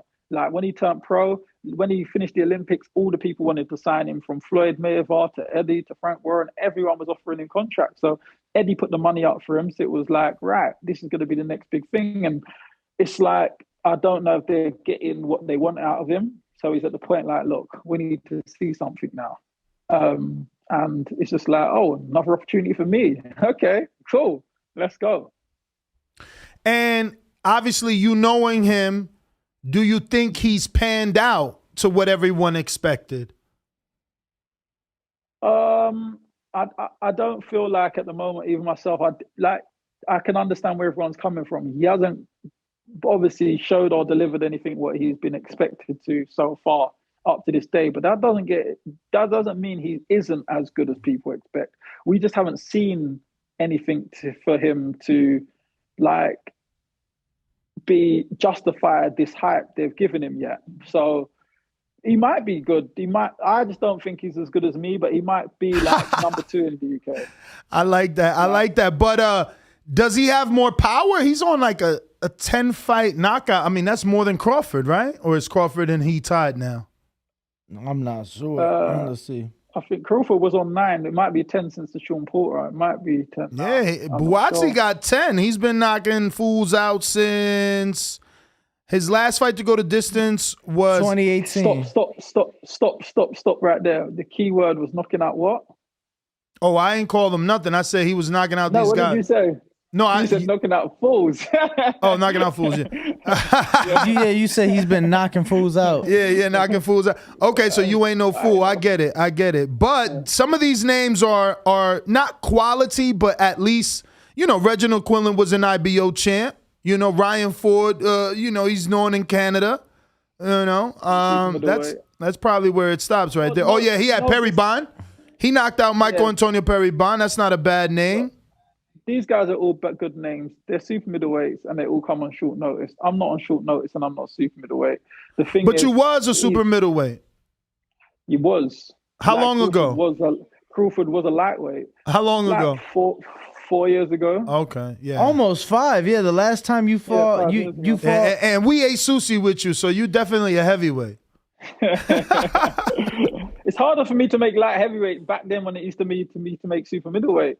I've grown into the weight a lot. I think I'm a big light heavyweight now, and I've got a lot of punch power. And as I said, I wasn't really knocking people out at super middleweight, only at catchweight. But at light heavyweight, I can get people out of there. Do you think that you've been in with the tougher opposition because of the Bivol fight? I think it's not unquestionable. Even outside of the Bivol fight, I've been in with a tougher opposition. When I boxed the British champion, he was unbeaten, 14-0. I beat another kid who was 12-0 early in my career. Another guy in Britain who was buzzing, coming off 2 good wins, 10-0 Sterling. I beat him when he was buzzing. Jake Paul, as I said, he was 12-1. Another champion who was top 5 in Britain when I beat him. So without even the Bivol fight, I already had the better opposition. The Bivol is just really the icing and the cherry on top of whose CV's better. So do you consider yourself like a fighter that has to prove something? I feel like you've been on the B side a lot and they forced you to fight a lot of undefeated fighters. Like even Buatsi's undefeated. Bivol was undefeated. Shakan Peters was undefeated. And Andre Sterling was undefeated. Jake Ball only one loss, and Alan Higgins was undefeated. So this is what I'm saying. When I came, I didn't have a big amateur pedigree. So when I come, people would see I had skills and stuff, but it was like, I didn't come from the Olympics. I wasn't a GB boy. So it was like, a guy looks talented, but how good really is he? You know what? Let's not waste time. Sink or swim.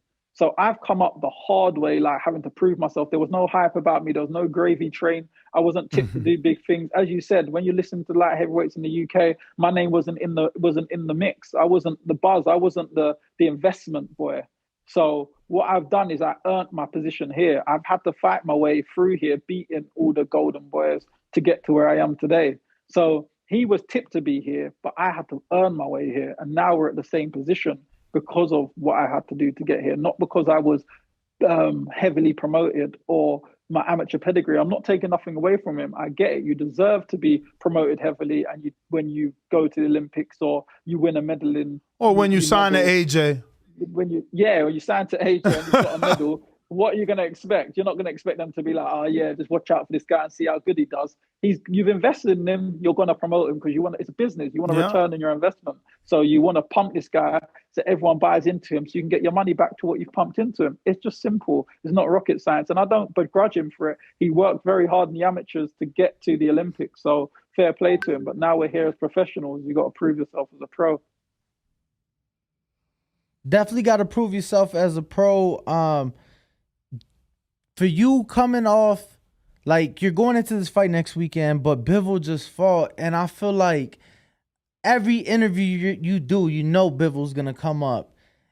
Knowing that should you get through Buatsi next weekend, knowing what's ahead of you, do you feel that that's maybe distracting you a bit, holding you back a bit, hurting you at all, or do you think that you're totally locked in and you're just using that as extra motivation for next weekend to be able to perform in a spectacular fashion? It's a bit of everything, really, but it's not going to distract me. At the end of the day, that fight with me and Bivol is done. It's not like we got to have a little pre-fight before the Buatsi fight. That's in the past for me. It's what it's done is open the eyes to the public of me more, not myself. I already believed in myself and my skills, but now it's just made the public go, wow, that Canelo's actually good. Craig pushed him the hardest. Him and Spider had a close fight. That Spider's actually good. He's actually, now they're like, oh, this Boatsy fight ain't as straightforward as we thought. Oh, this is a 50-50 fight. So it doesn't change my perspective, it changes theirs. I'm still going to the gym every day, working every day, and preparing for him for next week on the 21st. Because I said, if I don't perform next week, how my performance was against Bivol is irrelevant. Everyone's going to base my talents and how good I am on next week. And if I came up short, then no one cares about the Bivol fight. So God willing, I get the win, then I move on and people can see how good I am. Because remember, the Bivol fight was a year ago. I feel like I've improved since then. So I want to show how good I am again. But you've only had one fight since that Bivol fight. Yeah. And that was in October. Yeah. So you've been out the ring. You'll be out the ring at least 7 months by the time you fight Boatsy. Has that layoff been good for you? Because, like you said, you've been working on different things and you've been able to get better. What exactly has that time off or away from the ring done for you? Done brilliant, because the thing is with me, although I boxed in October, when I'm out of the ring, I'm not out the gym. Mm-hmm. So even when you lot saw when I came straight out of the ring and I was on my break on my holiday, you saw me, I was in America, I was in the boxing gyms every day anyway. And then I'm at the boxing show. So even on my time you sparred David Morrell, right, when you were here? I don't know if it was Morrell. I sparred a couple. I know you went to, Cubans. didn't you go to Salah's gym when you was here? Yeah, I went to Salah's gym. Yeah, I sparred a few Cubans at Salah's gym. Gomez and another heavyweight. I sparred Cuban heavyweight. Oh, you sparred Yo Elvis. Could have been. I can't remember. Gomez, you said. Yeah, you said Gomez. Yeah, Gomez. Yeah. He's shorter Gomez, than you, right? By a lot. Yeah, he's shorter than me. But he's a little stockier. Yeah, he's stockier. Yeah. How was that, bro? Because how was that? He's the new darling, bro. He's 5-0, 5 KOs, and the world thinks he's gonna be, the next guy. He's already in the WBA rankings, top 10. Yep, with 5 fights. Wow. Yeah. Oh wow, yeah. So you ain't even know who you was sparring, huh? No, they was like, this guy's really good. Get in there with him, and I was like, he looks a bit shorter than me. They're like, no, trust me, he's game. I was like, nah, you got no one bigger. They was like, no, trust me, he's good. I said, I want someone bigger. They started laughing. They said, who do you want? They said, I'm pointing to the heavyweight. And I said, yeah, I'll take him. They was like, what? And he was like, all right, cool. And they was like, which one do you want? I said, I'll have them both. Wow. So I mixed them both in for a few rounds each. And remember, this is me out of camp on holiday. Yeah. So you sparred a heavyweight and a super. 2 heavyweights and Yo Elvis. That's crazy. Yeah. I wonder what heavyweights were those. That's interesting. Big guys. Joe Joyce said to me he sparred him as well. He said he's good. He said he sparred him as well while he was over in Salah's gym. So I'm not sure. He's good heavyweight though. It's good work. So I sparred both of them two down at Salah's, and then I sparred another kid at the Wildcard gym with Freddie Roach when I got to LA as well. That was good work as well. I sparred over there as well. So I was still getting the rounds in on my vacation. Yeah, and for those that don't know, I mean, we bumped into you. That was for the Devin Haney fight, right? Yes. Yeah, and then you flew to LA and watched the Tank fight. So you got work before that. New York. I was in New York and I watched Teofimo and Cambosos fight, and then I was just training in the gyms when I was in New York. I didn't spar anyone. I was just doing some bags and normal training. What gym you went to out there? Gleason's or Mendez? No, it's the one that Otte Walling goes, they said. Okay. Yeah. So I think that's a private gym. Yeah, it's a private gym. So I went to that gym because I went Gleason's last time I come to New York. So I wanted to try a different gym, different experience. Yeah, so I tried that gym this time. I got Mr. PBC in Seattle, Washington. He says, I'm a fan of you. I like your uppercut and aggressive jab, but I'm betting on you against Broken Hand Joshua, but Bivol had your timing and reset you like 30 times that night, but I'm still a fan. Keep pushing, baby. But Bivol is the man. So you did tell me that because, people listening may not know we were having dinner or whenever we were together that time in Vegas, you basically said like you felt you could have done more and that if you ever get that fight, you can do better. So you obviously know what you did wrong. Can you tell us what you feel you did wrong? And how would it be different in the Boatsy fight versus the Bivol fight? Is it as simple as, well, he's a world champion and Boatsy is not? I feel like Bivol is like a better version of him. Boatsy does a lot of good things. Boatsy's got good hand speed at times. He's got couple good combinations as well. He doesn't have as good footwork as Bivol, but he's got half decent footwork. Bivol, I know I went wrong where I just didn't start earlier. I was scoring the rounds a little bit wrong. And as you saw, I finished the fight, all the last rounds very strong, and I came up a round short or half round on another scorecard short, but it was just I needed to start earlier. That was my problem, just scoring them rounds, because when I left the ring, the worst feeling is when you know you had more gears to go through and you had loads left in the tank, and should never come out of a world title fight short, knowing you had so much more to give in the ring. That's just the most frustrating thing, knowing you're fresh. I could have went and fought another 4 rounds, and that's not how I should have came out of there. So I definitely wouldn't make the same mistake twice. So I'm hearing that you feel maybe you gassed or maybe you didn't kick up in the championship rounds? No, I picked up in the champions round. I won all the championship rounds. I just didn't start earlier between 1 to 6, where I was like a bit like building into the fight and just getting his timing and stuff early. And I was a bit feeling like I was nicking some of the rounds where I probably wasn't nicking some of them. I would come that round short. So I started strong in the back half of the fight. My punch numbers towards from the 6th or 7th onwards compared to 1 to 6 was the difference in the fight. And if I just started a round or two earlier, now I'd be sitting there as world champion, or would have just come off a fight, made the 7th and Cinco de Mayo against Canelo maybe. So that was the difference, really, just starting a lot quicker and not leaving everything in me. I was so fresh when I left the ring and I had more gears to go through, which ain't good.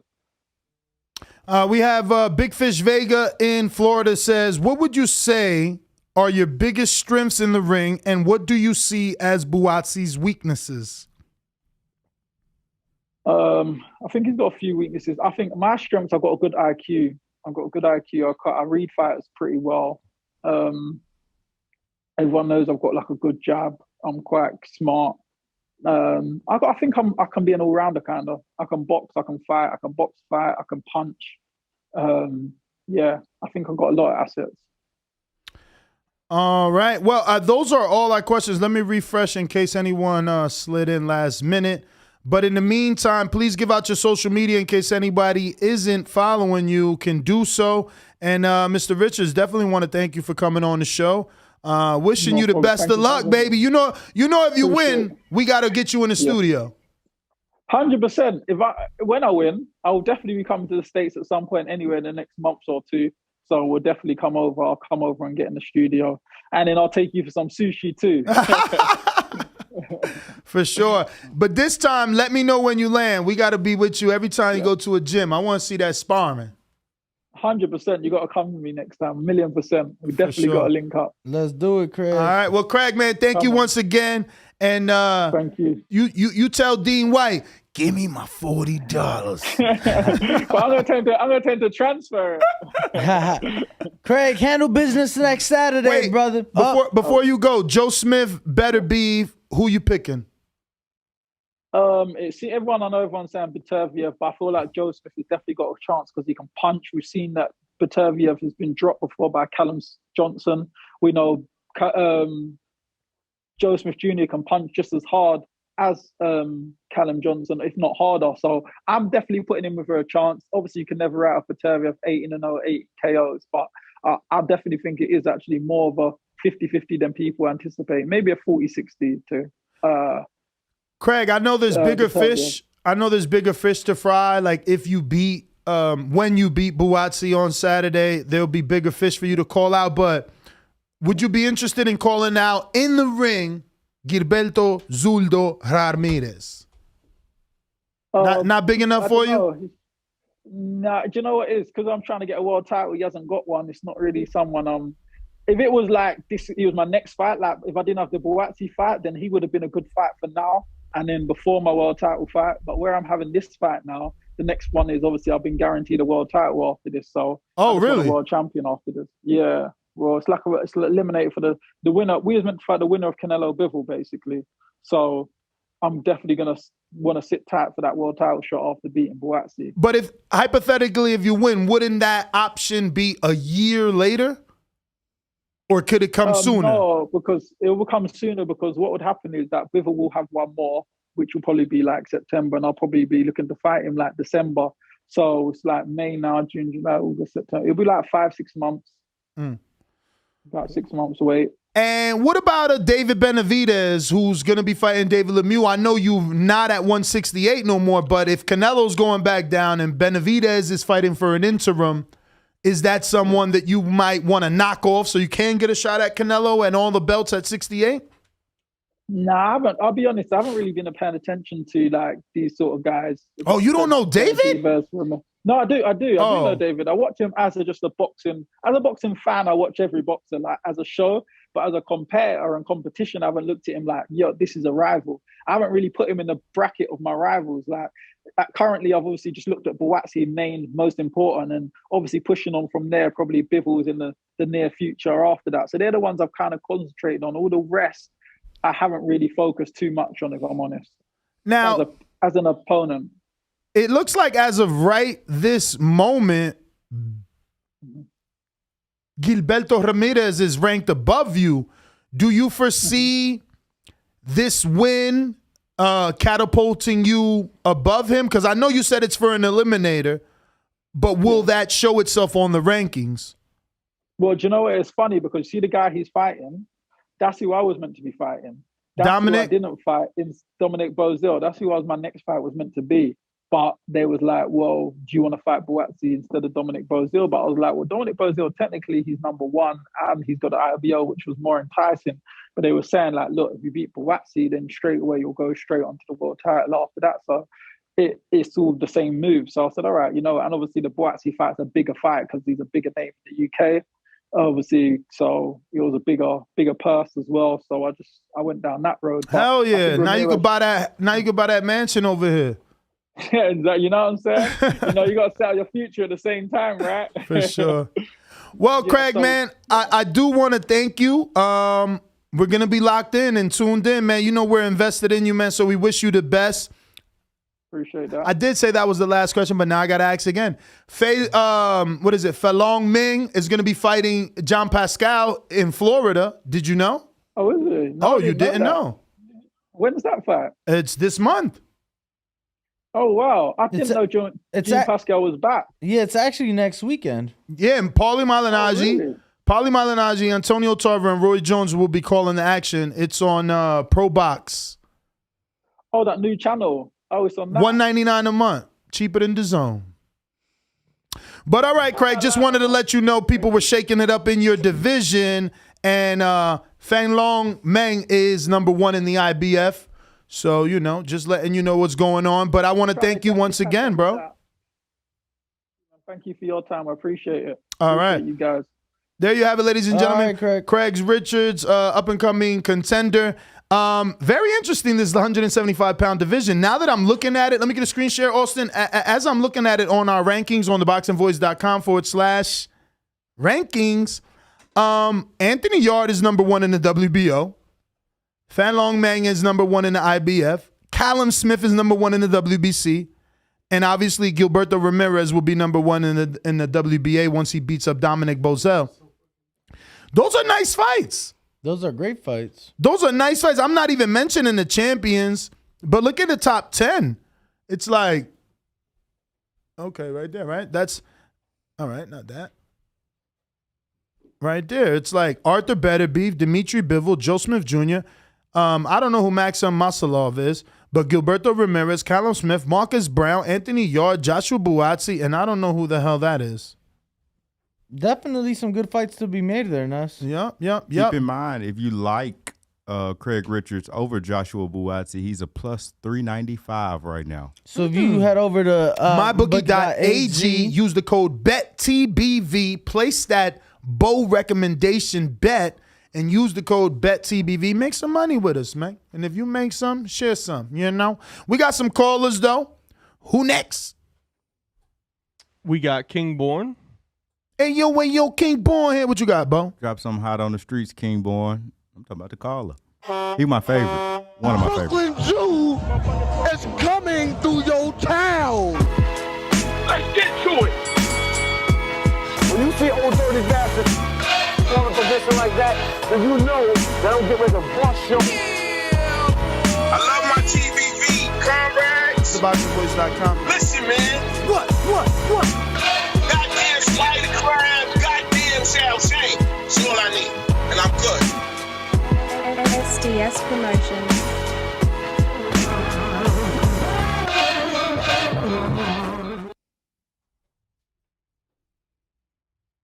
King Yo, Boy. you hear me? Yeah. Yo, what's good, y'all? Listen, man. Listen, today's King Born Chronicles. Love my TVV comrades. Love my TV live chats. Let's get to it. King Born Chronicles. I'm on my 24/7 shit in Las Vegas. You heard? Listen, this how I go down. Imagine ODB, Charleston White with Ghostface Killer, but it's doing boxing. Yo, let's get to this fight this week, man. Castano, Charlo, King Born Chronicles. Let's go. Castano, Spain. You heard? The Anaconda. They got the Vaqueros out there. They in the Popeyes country. That's where the Anaconda at. Anaconda, big snake, eat you up, squeeze you to death, right? And you got Charlo from Houston. In 2017, they had the big flood out there. So you got looking like this. Can Charlo flood the Anaconda? Can he get him?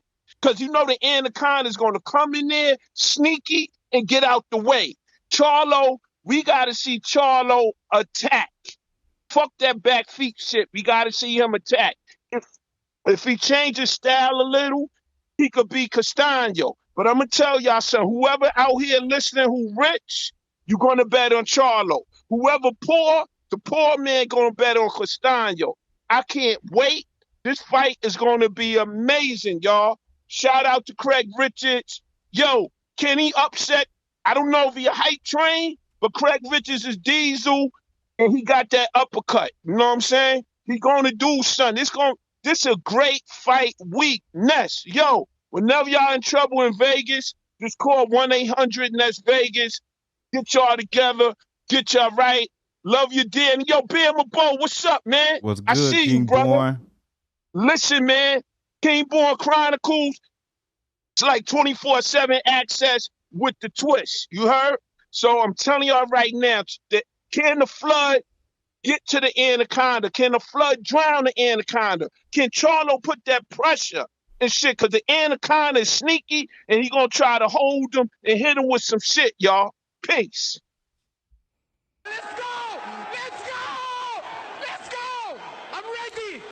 All right.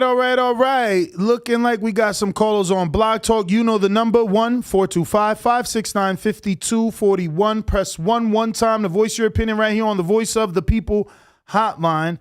Don't forget, you can join our Discord and obviously have the best audio quality and call into the show via Discord. Just join that community. The link is usually in the live show, and Austin is placing it right now in the live chat. I think we have someone in Seattle. Just double checking the number. Who do we have in Seattle? It's LA. Shit. Oh, LA, big city of dreams. That is Big Drew. Yo, what up, TBV? What up? Yo, Ringwalk, you're going to be at the fight this Saturday or what? I sure will be. Where's your seats, man? I got floor seats. I'm going to see you. I'm sure I'll be ringside in the media section. Now, who you got? Charlo, Castano, who you got? I don't know, man. I was at the first one. I thought the first one was close. I think this one will be close. So hopefully, it's an entertaining fight. If I had to pick, I'd pick Charlo, though, decision. I know Ness. He always picks a boxer in the rematch, so I know Ness has got Charlo picked. But, hey, Ringwalk, bring your brass knuckles, man, because you know how us Latinos go. If Larazo don't win, we all jump in. Shout out CYP. That's my call. Yo, what's up with Mexicans, man? Learn to take a loss, man. Learn to take a loss. Yeah. Yeah, I mean, it's not easy, right? Like, you've been rooting for someone, all of a sudden he lets you down. You know what I mean? You're feeling less than. We see it every day here when people's favorite fighter Win or lose, we see the statements, the comments that come from that. I got Mad Bet 100 with a $2 super chat. He says, Charlo stops Castano. And we have some more, actually. It looks like... No, that's it. All right, let's see who is here. We don't... Oh, yeah, we do. That's Mr. PBC. No, we got to him. All right, so we got a quick morning show. See you guys later. Catch me on the next one. We got any other guests? Nope, not today. Yeah. Catch me on the next one. Nestor Gibbs on TikTok. Where can they find you? Ringwalk Danny on all social media platforms and Nest GTO on Instagram and Twitter. The Boxing Voice on all platforms. And Bo, what about you, champ? So I'm Bo Mason _TBV, but we need to do the raffles. Yeah, and I'm going to check his Mr. PBC a boomerang again. Since he won with the Bivol and made all that money, maybe he upgraded the boomerang, and that's why he's in the queue. I'll let you know in a matter of segundos. Actually, let me check the post. But we got a $5 super chat from Jazz11 who says, do you think Castano looked chinny in the first fight? He seemed to get hurt every time Charlo landed. Definitely got hurt a couple times. I don't know if chinny, right? Well, we could definitely go. He's not. So till the next one, ladies and gentlemen. We got to do the raffle. We'll do it another day. No, I'm fucking with you. So Bo did go get those raffle tickets to mix up, and I will be drawing them now. The draw. Is that a $5 super chat? Or is that I guess not. It looks like Jazz 11. I literally just read that. You literally just read that. Just read that. Quite just literally. Like literally. Bo, did you get a Mad Ben 100 super chat? Mm-hmm. All right. Yes, just read it. Let me see. I got someone saying I'm here waiting. You got to press 1 for anybody who is waiting. We can't get to you if you don't press 1 at least one time, letting us know that you are in the queue and ready for some action. We're going to New Mexico, and it looks like we got Rel Fireflame. What up? Yo, what up? I just want to say that I'm excited that we shed some light on the light heavyweight division after the Bivol Canelo fight. Now everybody interested at 175, and I think that's dope. I also want to touch on the Charlo Castano too. I can't believe this fight not on pay-per-view. I'm not complaining, but I'm just like, how is this fight not on pay-per-view? I'm excited about it. It's going to be good. I think if Charlo go to the body in this fight, he could possibly get a stoppage in the later rounds. And, yeah, man, I'm that's my pick. And I wanted to know what time Floyd Mayweather aired in Dubai. And where you located? That came on because you in Cali, right? Time difference. I'm on New Mexico. No, I'm on Mountain Time. Mountain Time. It'll Ring Walks is estimated at 3 p.m. for Floyd, your time. 3 p.m. for Floyd, your time. So that's the Ring Walk estimated time. If you don't care about the undercard, I would say just be ready to watch it at least by 2:30. And that's streamed on DAZN? No, you talking about for Floyd, right? Yeah, that's Floyd. a pay-per-view. That's a pay-per-view, champ. $30 though. All right, so I could buy that on any platform? Correct. You should be able to buy it, just via your cable provider. If not, they do have a website where you can purchase the pay-per-view as well. Sweet. All right, TBV, shout out to y'all. Shout out to all the long-time listeners. Shout out to the new listeners. Thanks for having me. Like, thank you, bro. Appreciate you. So, Mr. PBC in Discord is he's got a counter punch. All right, I'll bring him in right now. Hey, shout out to Nestor Gibbs for saying what I want him to say about Craig Richards. Sadly, Craig Richards, you are not going to be able to fight Bivol. Unification is Trump mandatories. Gilberto Ramirez is actually right on you once you win Buatsi. So Craig Richards versus Gilberto is sadly going to happen because I don't think Canelo's going to take the rematch, and Bivol definitely needs his title that he's been chasing since HBO. So shout out to Craig Richards, but Gilberto Ramirez next for you, baby. That's my call. All righty then. Appreciate the code, Mr. PBC.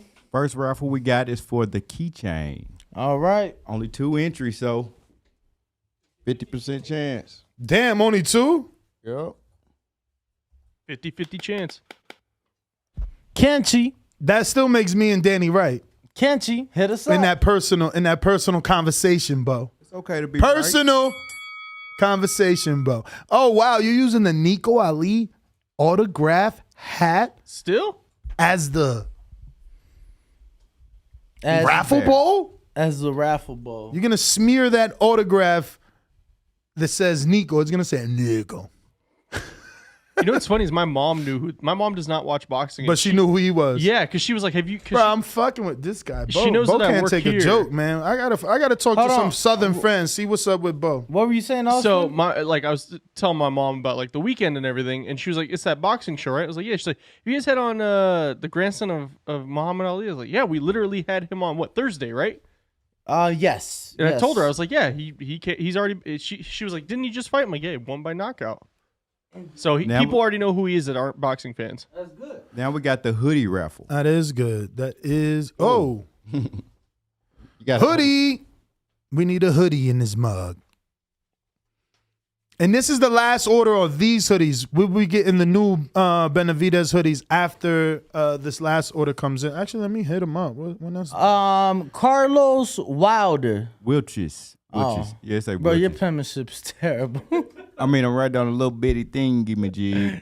It do look like Wilder. Carlos Wilder. Bomb Squad! You are does look like today's Wilder. winner for the hoodie. So congrats, and we do appreciate you. And last but not least, right? Is it or was that Nope. it? That's it for the. Yeah, because the glove, we do that. Right. Next Thursday, May 19th. May 19th. Here, youtube.com/The Boxing Voice. Yes. 4 p.m. Pacific. 5 p.m. Mountain. 6 p.m. Central. 7 p.m. Eastern. Siete. There we go. Nos vemos. Nos vemos. Dímelo.